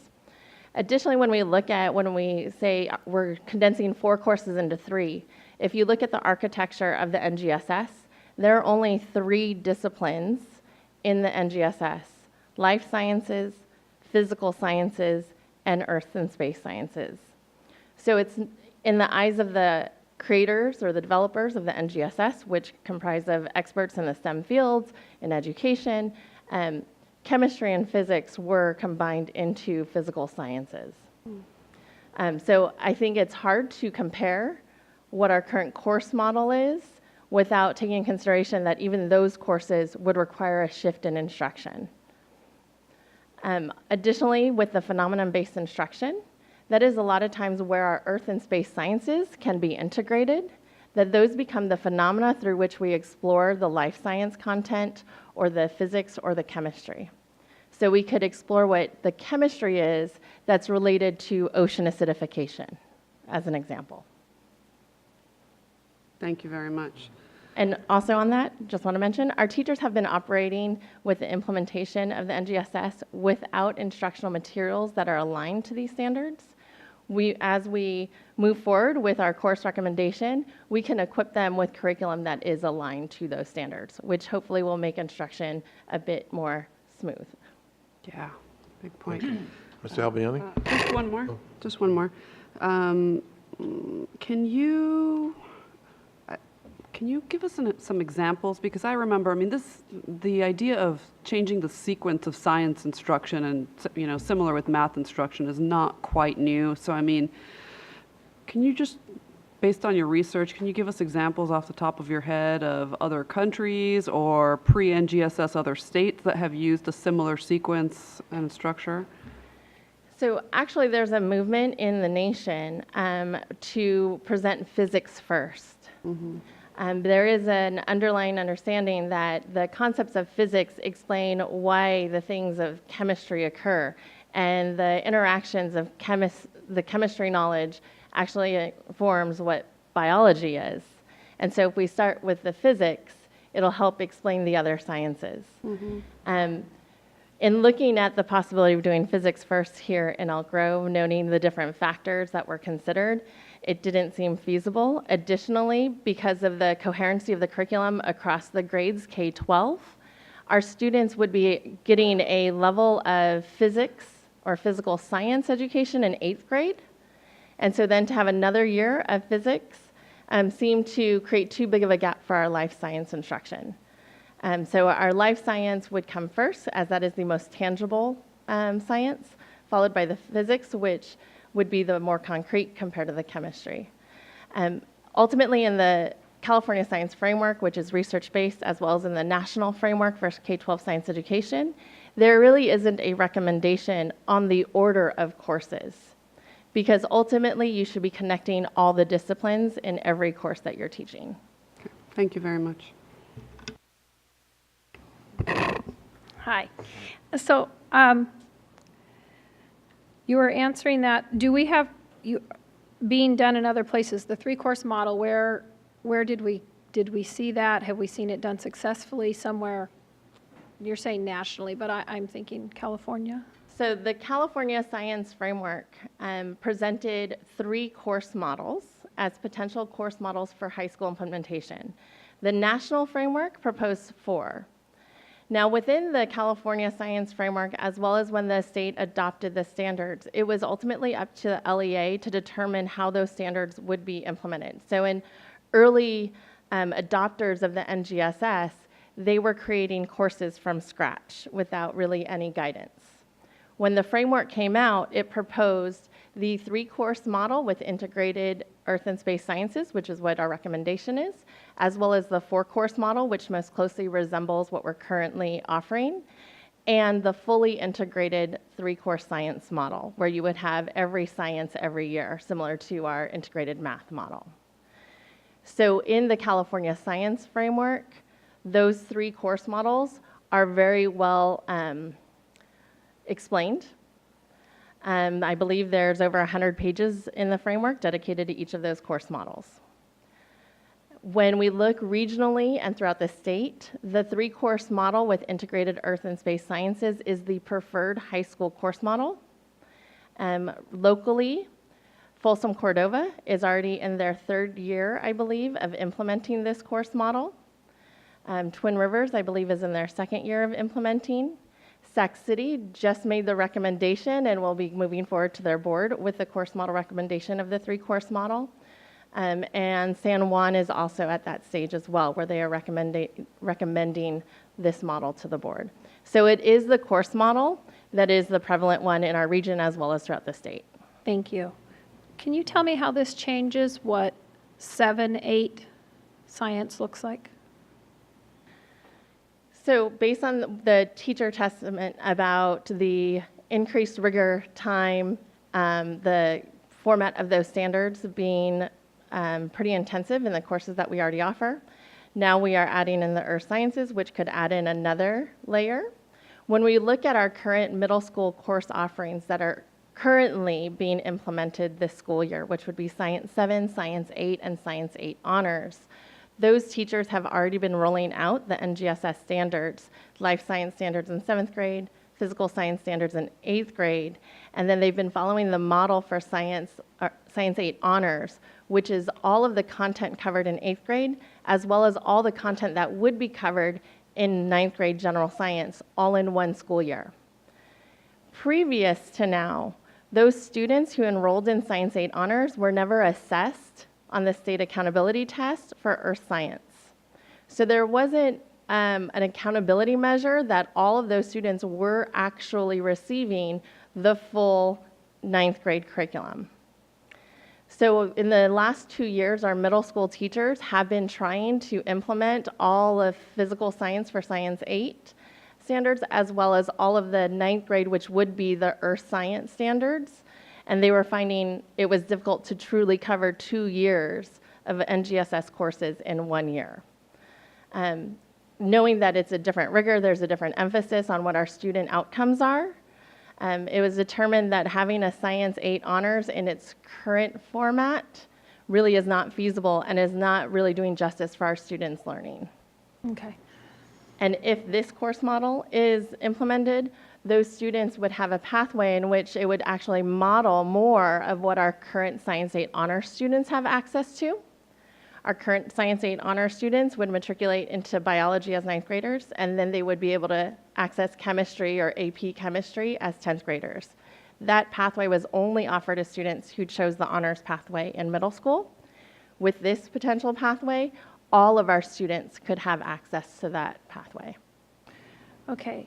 So I have 4 children who've done honors AP science and a son who did AP Chem as a sophomore. And in talking with him, and you've spoken on to this, so it's very interesting to me, the idea of putting physics in front of chemistry, though you've explained that, I think, to my satisfaction. He is a huge science guy. So would this be the path he takes? Are there still AP paths available to him? Are those changing? Can you explain that to me? What if I had another Nick come through, what would that look like for him to get him where he is now? Yes, so the opportunities to access AP courses and science electives and CTE courses would all be still available to our students. And actually, more of our students would have access to those courses. So would it be AP Physics as a sophomore and then AP Chem as a junior? So the way that the courses are written for this recommendation, as well as how they are written for our AP courses, allows interchangeability depending on student schedule. It allows them, we recommend that students would take physics of the universe prior to chemistry in the Earth system for the reasons provided earlier. However, a student who takes the AP path may choose to take AP chemistry, which is what we've been recommending to this point, and then AP Physics 1. So those courses are interchangeable. We just have one recommendation for most of our students, but it does allow some flexibility. And the math challenge is real. When you hit the AP level of physics, math is exceptional. The child is writing in Greek. I have no idea what he's talking about. How could he access that as a sophomore? The AP courses have their own prerequisites, and so they would need to meet those math prerequisites in order to gain access to those AP science courses. Okay. I think we have changed the way we've taught math, and this is a continuation of that idea. And so I think it is going to be a change in the way we teach science, and I don't discredit that or take that lightly. I think we are asking our science teachers to make a large shift for sure.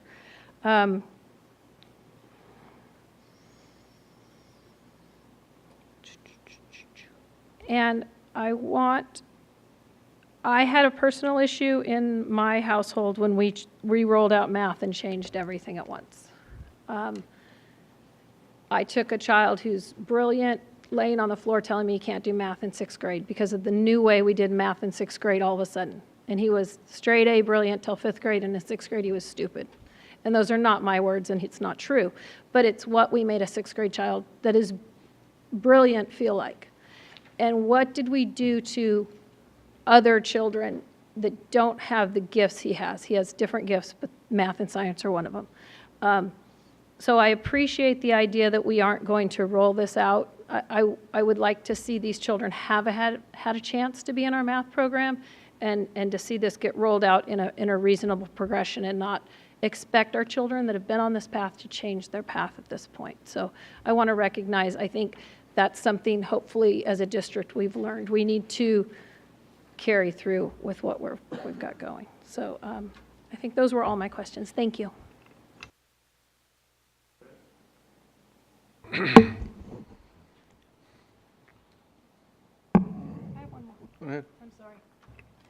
So I think everybody's been working, we don't have like curriculum, right? Like they don't have the book. So trying to line up the book to the math requirement it feels like we're going to try to get a lot done next year in this. Yes, ma'am. We can't move forward with reviewing curriculum aligned to courses if we don't know what those courses are going to be. So this is the first step, exactly. Right. Right. Yeah. So if the course model is approved and adopted by you tonight, then we would begin the process of reviewing a plethora of curriculum that would be aligned to each of these 3 courses. And then we would use the 1920 school year with our great science teachers that are here tonight that have spoken to pilot those materials during. And I felt very comfortable voting on the science curriculum due to the large number of people that were participating and that it was made available to. So we will do a similar adoption process, opening it up to anyone who would like to. Yes, we follow your policy to a T, and we open it up to all of our fabulous teachers, and we want all of our teachers to be an integral and active part of the review and recommendation process to you for curriculum. This align with our academies? Like some of our academies offer their own science classes. So how do we? So through the process of recommending a course model, one of the considerations were on-ramping and off-ramping of students in our different pathways that we offer. Although many times I'll complain about how many science courses that I get to oversee and facilitate and support, I love the fact that our students have so much opportunity. So the last thing that our teachers wanted to do, as well as what I wanted to do, would be to jeopardize any of our opportunities for our students. The courses that are currently offered through our CTE programs, we are actively working with those teachers and that department in order to make sure that the quality of education and the standards covered are in alignment with this core course pathway. That is another reason for the delay in the implementation of the course model. So that would include like our agricultural pathways.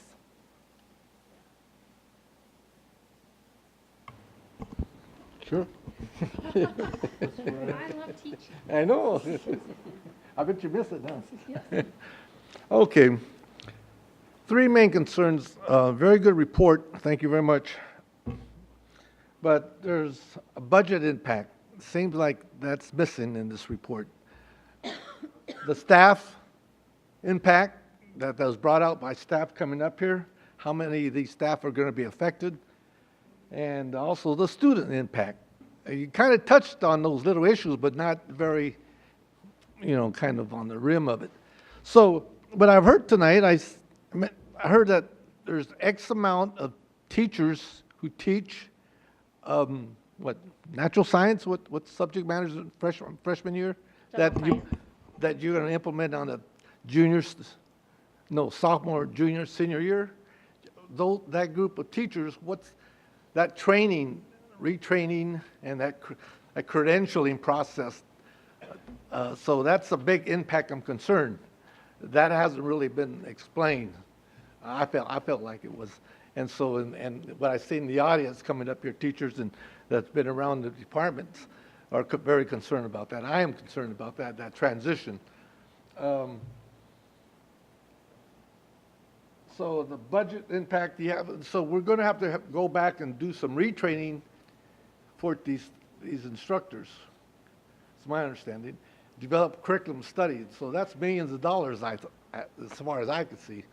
So that's a big fiscal impact on our district. Staff, how many of those individuals? There's no. What's the number of those teachers?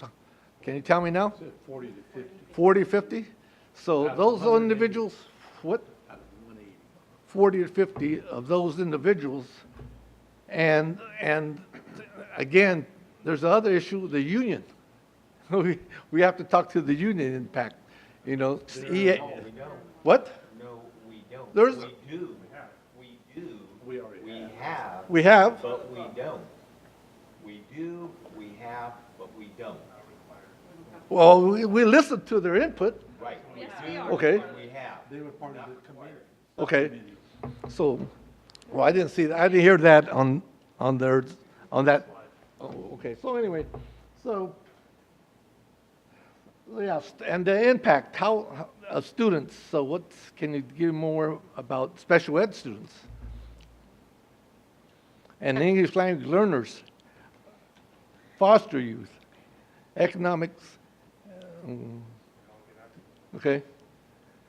Yes, so I can speak to the student impact in that the design of the NGSS standards and the instructional shifts that are part of it were really developed with equity and access in mind, not just through the venues of having alternate or equivalent coursework or intervention coursework, but how can we provide access to the curriculum for all students in a heterogeneous classroom.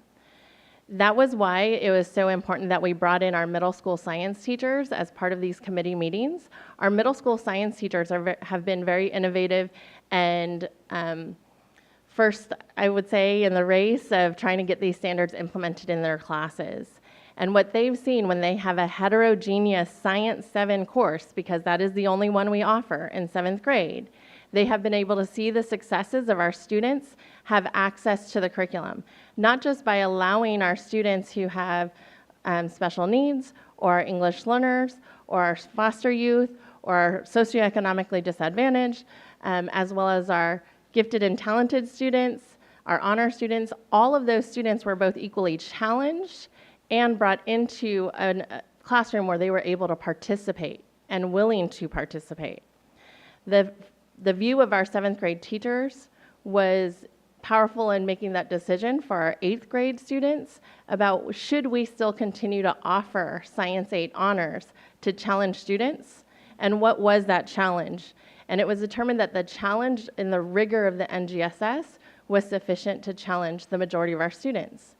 Now we're still waiting as we implement these changes in middle school to collect data, and that is part of our ongoing plan, is to develop metrics to assess what our students are having struggles with, if they are, and how might we address those specific challenges. I felt like we would be jumping the gun, per se, if we tried to figure out what the challenges would be and create a bunch of courses, and then that would actually jeopardize our potential ability to create courses that are equitable and accessible for all of our students. So our student impact, I believe, will actually encourage more students to enroll in more science courses throughout high school, that it will allow our English learners to be in classes where they aren't feeling like there's a barrier because of their language acquisition skills, and our special education students who can be in classrooms where they can talk about phenomena that's relevant to them and their lives and use that as a way to understand and have interest in the science that they're learning about.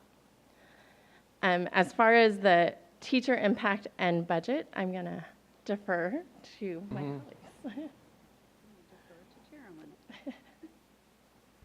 So again, to reiterate, the staff impact, we have, as Kelly mentioned, approximately 180 secondary science teachers in our district.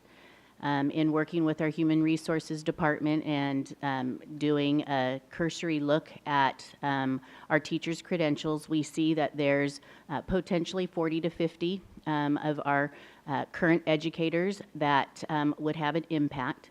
But one of the things that we really feel it's important for you to understand is something Kelly mentioned earlier, and that is regardless of whether we move to the 3-course model that's being recommended tonight, or we stay the course, no pun intended, with our current science model, there will be a credentialing impact. The state of California, the Commission on Teacher Credentialing, has made changes to science credentials.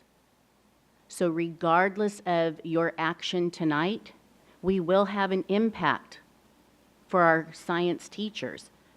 If they were to move to another district in the state of California, they would face a hiring challenge because our current credentials for our science teachers are not in alignment with CTE's requirements. So we really want to make sure that the board understands that. In terms of the budget impact, the new material is already budgeted and planned for. That is part of our instructional materials adoption budget. Our science teachers have not had new science curriculum in high school in 15 years. There's a lot of change that has happened in science in 15 years. My heart bled when we hit the fiscal crisis because our general science teachers were the only teachers who received new science curriculum so that it would be aligned with STAR testing. And when we were poised to do our other science courses, the fiscal crisis hit. And so their current science materials have lived 2 lives plus. So we're prepared fiscally to support new curriculum. How much is prepared? How many? The projection is 2.597,650. I'm very specific. I did bring that data with me tonight. Say that again. Million or? Correct. You'll recall the K-8 history social science adoption that we recently did was twice that. Okay. Yes, so we're prepared. You mentioned that regarding the 8th grade teachers, they were given a curriculum of studies for, at the 8th grade level, 2 years, but they couldn't handle doing that. So what's happening as a result of that? Well, that year of curriculum, where's that going? Or how are we going to deal with that issue? So that is our current model for middle school science acceleration and But it's not working. Well, it isn't working in the sense that that specific course, to allow for acceleration and to allow our students opportunities to enroll in AP courses as sophomores, was found to be too much to handle for one school year.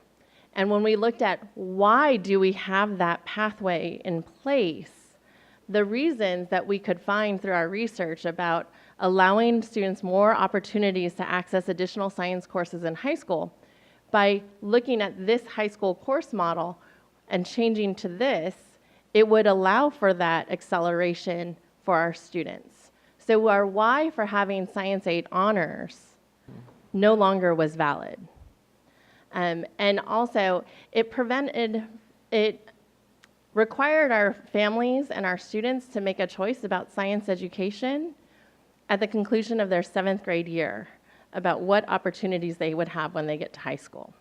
In this case, without having the Science 8 honors course, our students could all have Science 7 in heterogeneous classrooms where they're equally being challenged, Science 8, go into biology of the living earth, and at that point, at the conclusion of their 9th grade year, make an informed decision on what pathway they want to take. So how are you going to roll that out to the general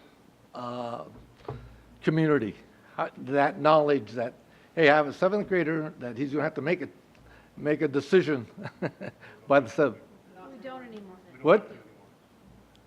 So the communication already went out to our families, both 6th grade, current 6th grade, and current 7th grade families. Right. As well as to all of our schools. So that's going out already? That has already gone out and in multiple languages.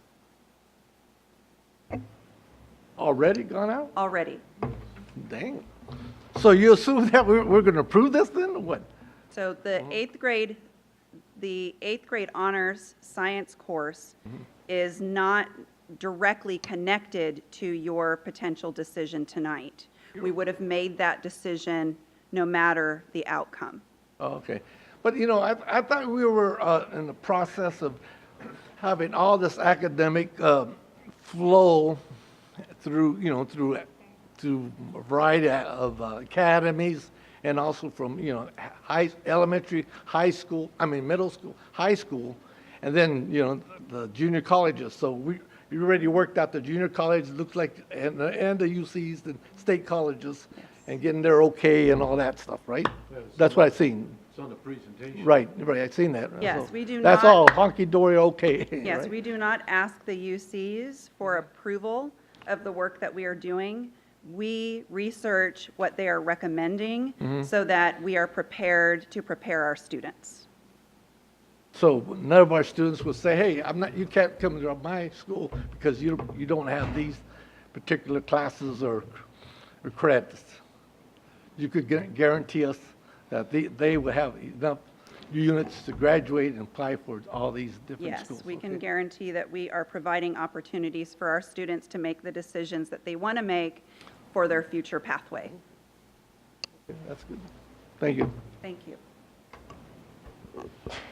So I had a lot of questions. I think some of the discussion had answered most of those. I'm happy to hear that this is being piloted in other districts similar. I would be interested to know the feedback or success rates.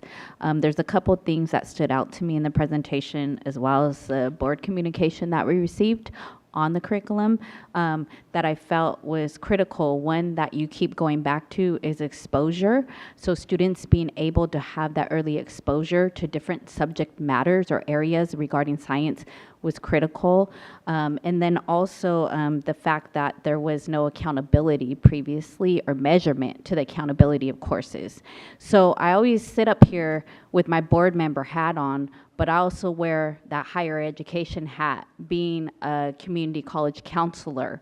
And oftentimes when the students come to me as a community college counselor and they want to transfer to the UC or CSU system, there's certain content areas of general education that have to be fulfilled. Some of those areas include physical science and life science, specifically for the CSU and UCs. So I was happy to see that when we're discussing this option, and I wear that other hat as well, I have to mention, we're going through a critical change as well at the community college level. We're restructuring some of our prerequisites into some of our core courses, such as math and such as English. So that way, when students are finishing high school, they will more than likely, if they've attended a certain math level or English level, they can go right into a transfer level college-ready course for them. So restructuring that process, to me, I say these things because I feel like we're also restructuring, right, as a district in K through 12, looking at our science curriculum. And it's interesting to hear you point out that that curriculum hasn't changed for 15 years. And when I look at that, as a student too, a former student of this district, an alumni, I can't tell you that based off my experience in high school, I don't ever remember taking a physics course, right? Or having that option to take the physics course or that explained to me as a student. So I'm really interested in moving forward if we're gonna go through with piloting this program and mapping out, because regardless what I'm hearing you say, a change is gonna have to be made, regardless if we stayed status quo, there's still going to have to be some changes, appropriate changes to make sure our teachers are up to date. But I'm interested in hearing student feedback. I'm interested in hearing also the teachers' feedback. I know it's really critical. We heard from some teachers tonight, but also the site administration, because I just want to make sure that we're all in alignment with supporting this new change and feeling that we have the resources that we need to equip this change that's gonna occur. So those were just my main points, summarizing from what you presented tonight. I think you vetted things thoroughly to make some of that well-informed decision tonight. But again, I'm looking forward as we move along in this process to see some of that really critical feedback. And I am interested in looking at the data to help support this type of shift. Anytime there's a shift or a change, a lot of time there's fear, right? How is this gonna affect the outcomes for our students? So that's where my mindset goes, is just making sure we're talking about rigorous level of college, not college, but high school courses for students to better prepare them into a pathway. So I just want to make sure they have more than enough support if they are taking some more advanced level science courses.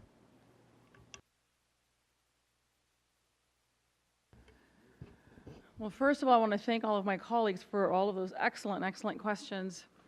I want to thank and recognize the teachers that came before us to speak from both sides, in support and in opposition. We love and value our teachers, and I think your input is invaluable. And as part of our commitment with EGUSD, we always say we want to retain the best and the brightest, and that includes every single one of you. So some of those concerns that were raised are valid from the standpoint of making sure that there are supports in place, that there is professional development in place to relieve some of those challenges as it relates to credentialing and the transition. So that is something that's very important as we move forward. I like that we do have a slower, sort of a deliberate rollout, that it's not happening right away. I do think that there's value in looking at some of the other districts that have already rolled it out to learn from them and see what's worked, what hasn't worked, what are some of the concerns, and can we proactively address some of those so that when we get to that stage, it's more seamless. But I wanted to thank and recognize definitely the teachers, because anytime that there's a change, there's going to be fear and concerns. And as a parent wearing the parent hat, I know that the parents are going to be concerned as well.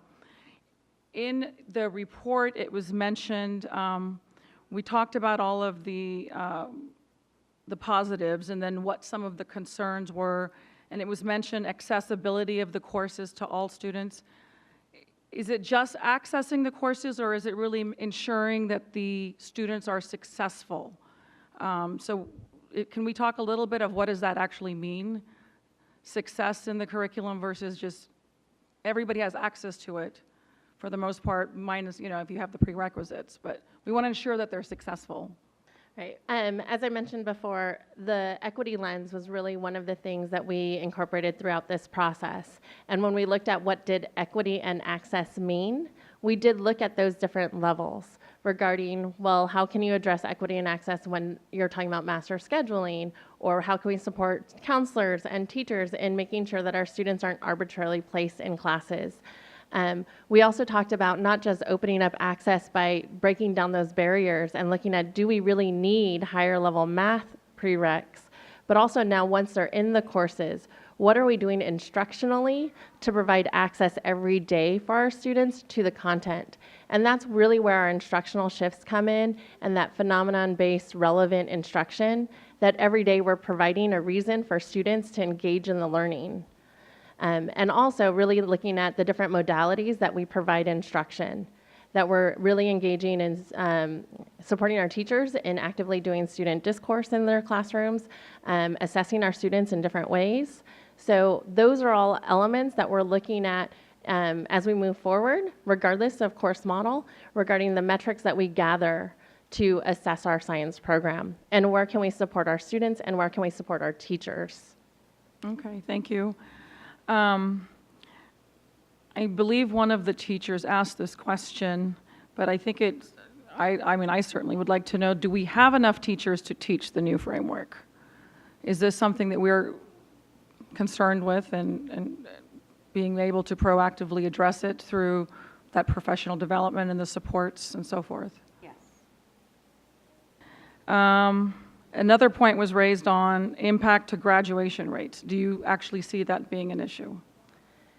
So if we compare what other districts have done with their science courses in the past, not just with NGSS implementation, but just science accessibility.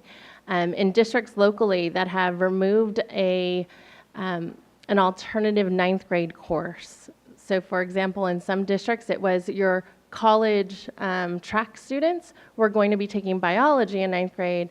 Those who may not be college ready yet would take another course, whether it be a physical science course, an earth science course, or whatnot.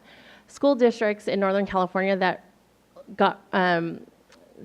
took away that other course offering and allowed all students to be in those heterogeneous biology classes actually saw higher rates of success, including, for example, Dixon High School is one of our more local ones that saw huge growth when they removed that earth science course as a secondary science placement for their freshmen.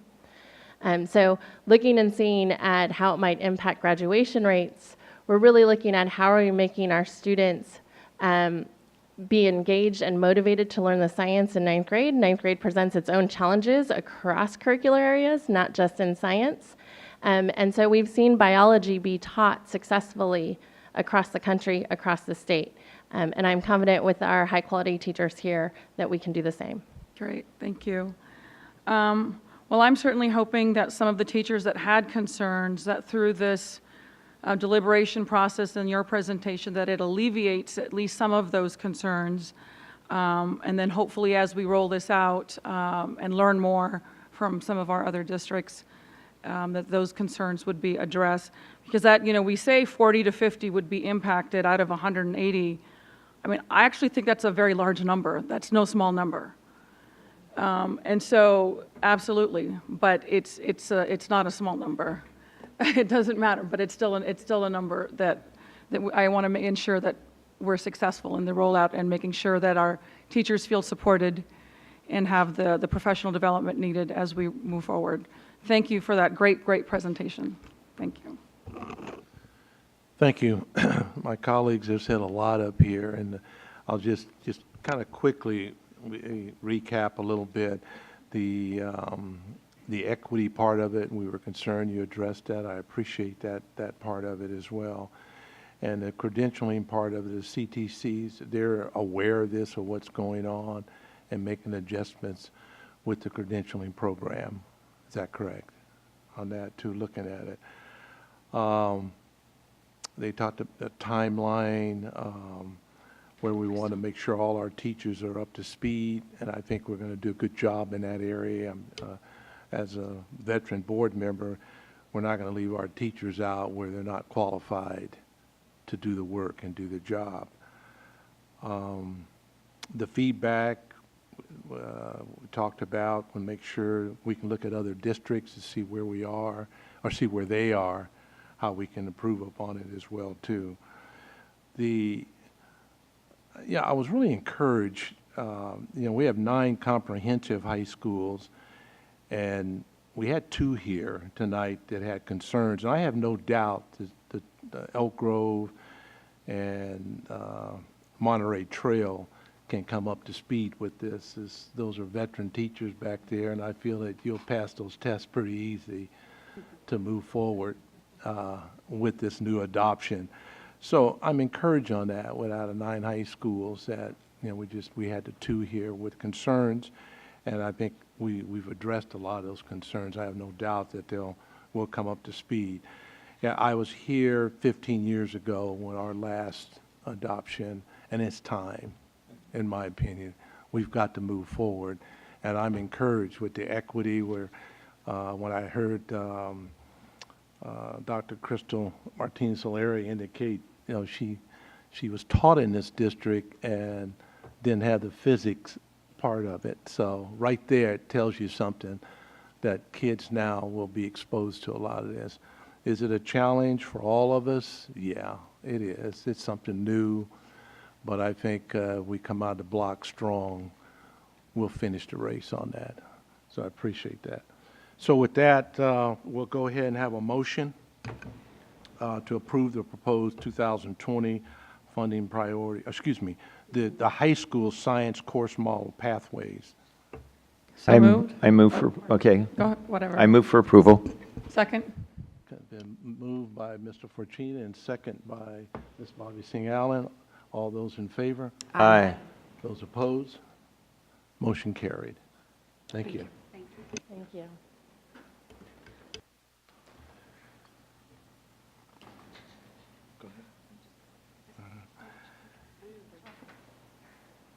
Okay, my colleagues here, we'll have a 5-minute break, right quick. I know. That's the first time I've ever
Okay, Ms. Shannon Hayes.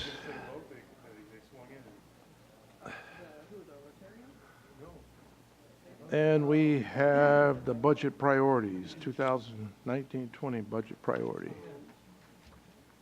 Good evening, President Madison, board members, Superintendent Hoffman, and Ms. Avalos. Tonight I bring to the board our proposed 2019-20 funding priority list. We bring this list to you for approval at this point in our budget cycle in order to complete our adopted budget and to allow currently improved priorities to continue. This list has been reviewed with the input for our bargaining unit leaders. So to show you what you guys have in front of you tonight, our priority list is broken into 3 different sections. The first section were funding priorities that were approved last year. We did augment 2 of the items. Item G for marketing, we are asking for that to be increased by $25,000, taking it from $150 to $175. We are also asking to increase the tech utility budget by $250,000. And then of the funding priorities, you can see the ones where we've requested monies to be moved from one-time to ongoing. The second section, number 2, says negotiated 2018-19 and board approved August 8th of 2018.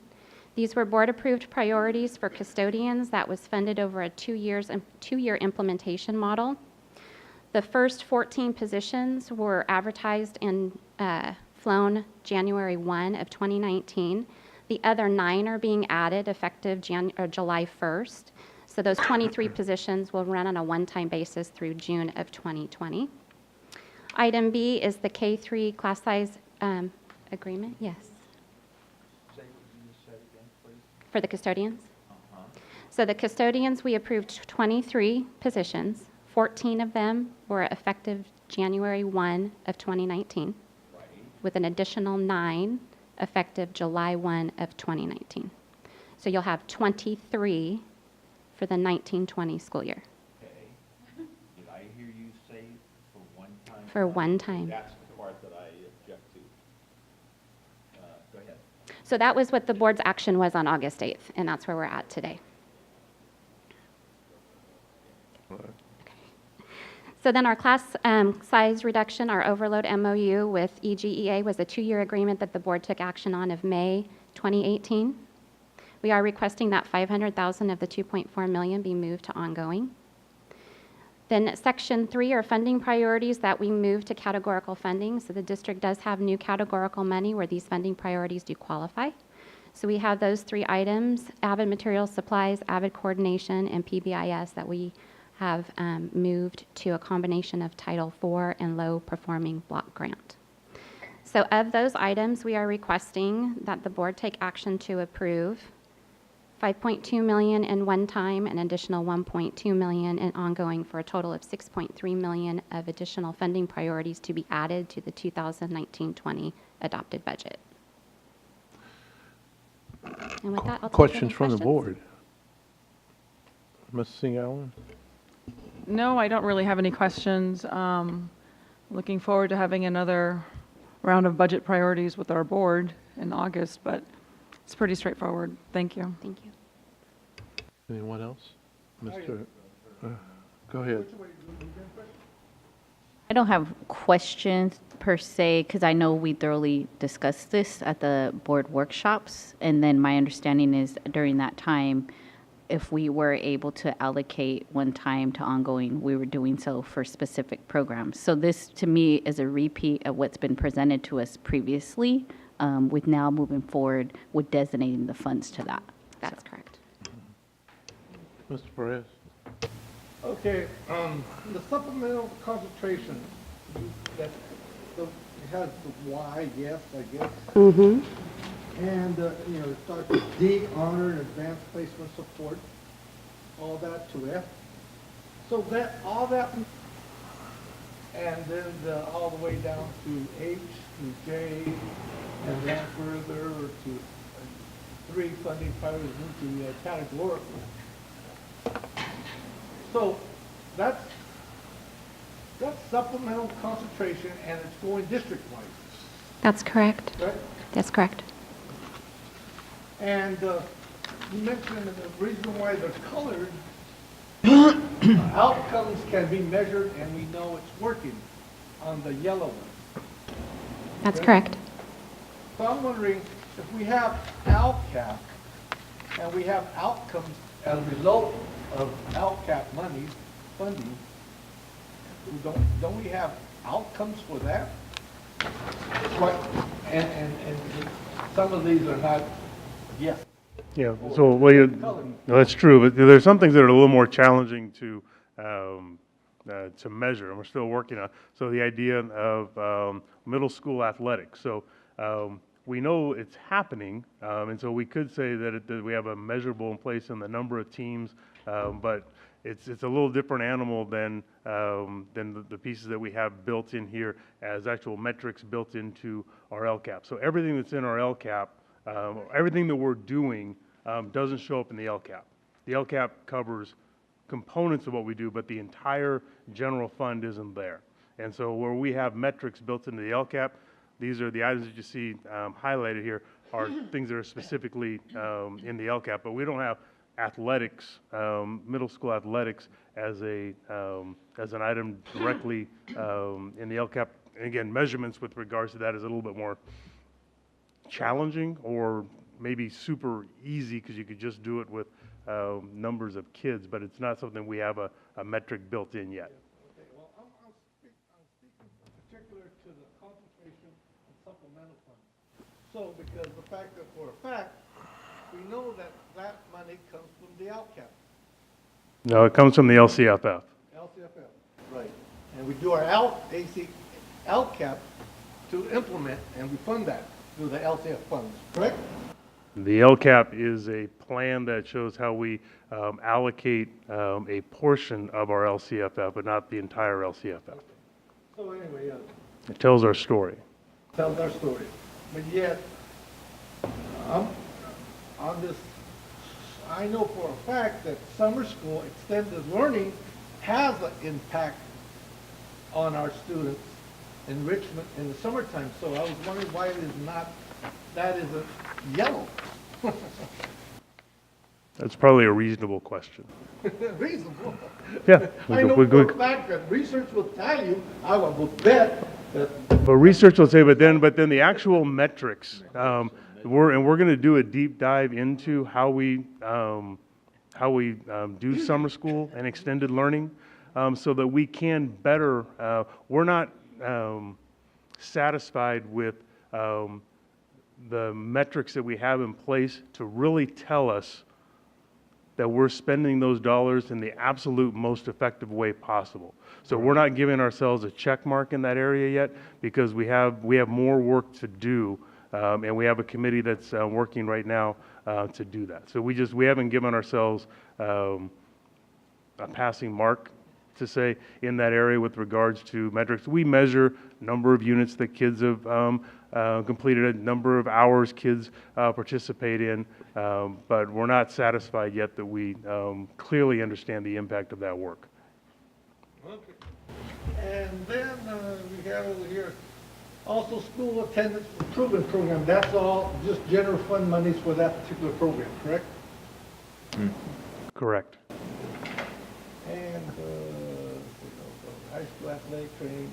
And I do support high school athletic trainers and food nutritional services. They'll support because of the fact that, that improves school climate and nutrition. And I think those could have been funded by supplemental consultation, but it's all right.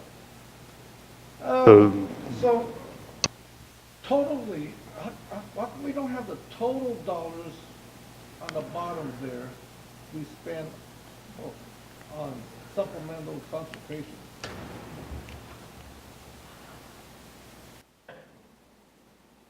So they're just not broken apart. So they're not broken apart in that fashion. I wonder why don't, because I heard legislatively that they want us to count for our Yeah, we break that apart. LCAP pretty soon, and they're going to be outcomes in this arena, so I was wondering why can't we start doing that? So we do. In our LCAP, for everything that you see marked with a Y, the dollars are identified in our LCAP, and we do explain how they're supplemental in nature. But for this purpose, this is a budgetary impact to our general fund. Welcome. Ms. Albiani, okay. Nothing. Go ahead, Mr. Virginia. I don't have any questions, but I just want to make a comment for the record. And that is with respect to number 1A and number 2A. While they were funded one time, conceptually, one time had nothing to do with it. We intend to have a VAPA director until the sun doesn't shine. And we intend to replace the custodians that were eliminated for budget times. So while they're listed here as one time, and the board hasn't had its budget workshop yet, that conceptually that they were intended forever. Right, and that's the bottom line is what we've been able to do, and the board has consistently given us direction. This list used to be 2.5 pages long, and one time it was green, and one time it was purple. It's been many different versions of it, and we've narrowed this piece down because we continue to move things from one time to ongoing, and as we get that done, they just come off the list. So this is just us being very transparent with the entire world that these are the priorities. And again, we're taking pieces as we go along, and we continue to move more and more of them on to ongoing. We will have that opportunity in August to look at the next batch of items, provided what we learn in June with the final budget. But this is very consistent with the process that we've done over the past several years. Okay. With that, then, I don't have any other questions. I think it was straightforward. We had some lengthy conversations on this, so we'll go ahead and call for a motion to approve the proposed 2019-20 funding priorities. Move approval of priorities. I'll second. It's been moved by Ms. Virginia and second by Ms. Espinoza. All those in favor? Aye. Opposed? Motion carried. Thank you.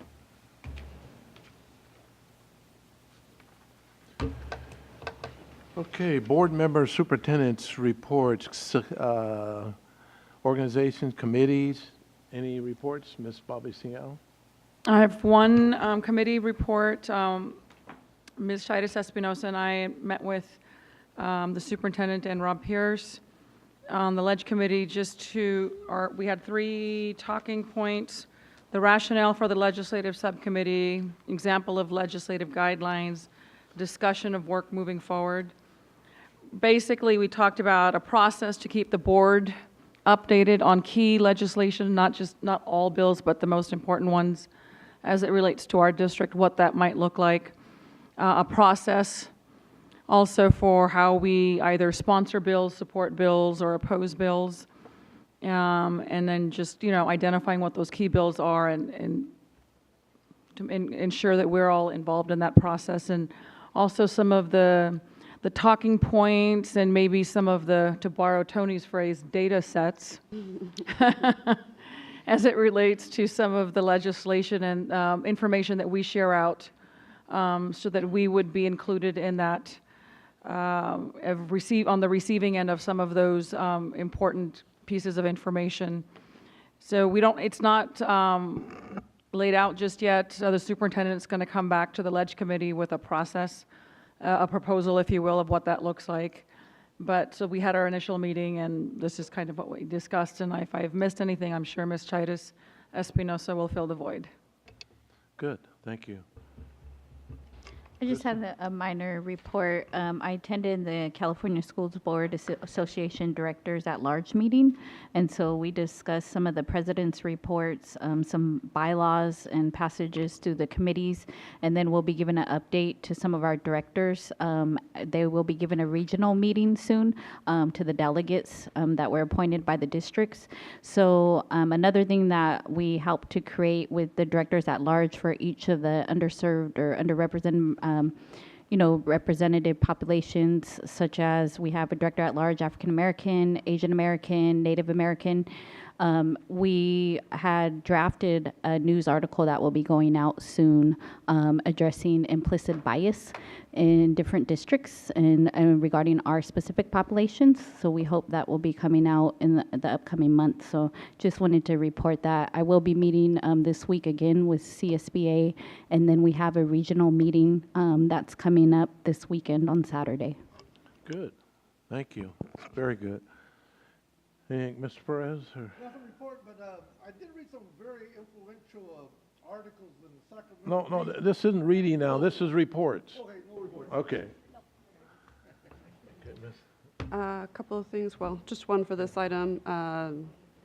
Lovely summary of our Ledge Committee meeting. We anticipate having one more of those meetings before coming back to the board. And yeah, all good things. We got some good stuff done. Good. No committees. Okay. Yeah, the only committee, we had a meeting with the Regional Foundation Scholarship a couple of days ago.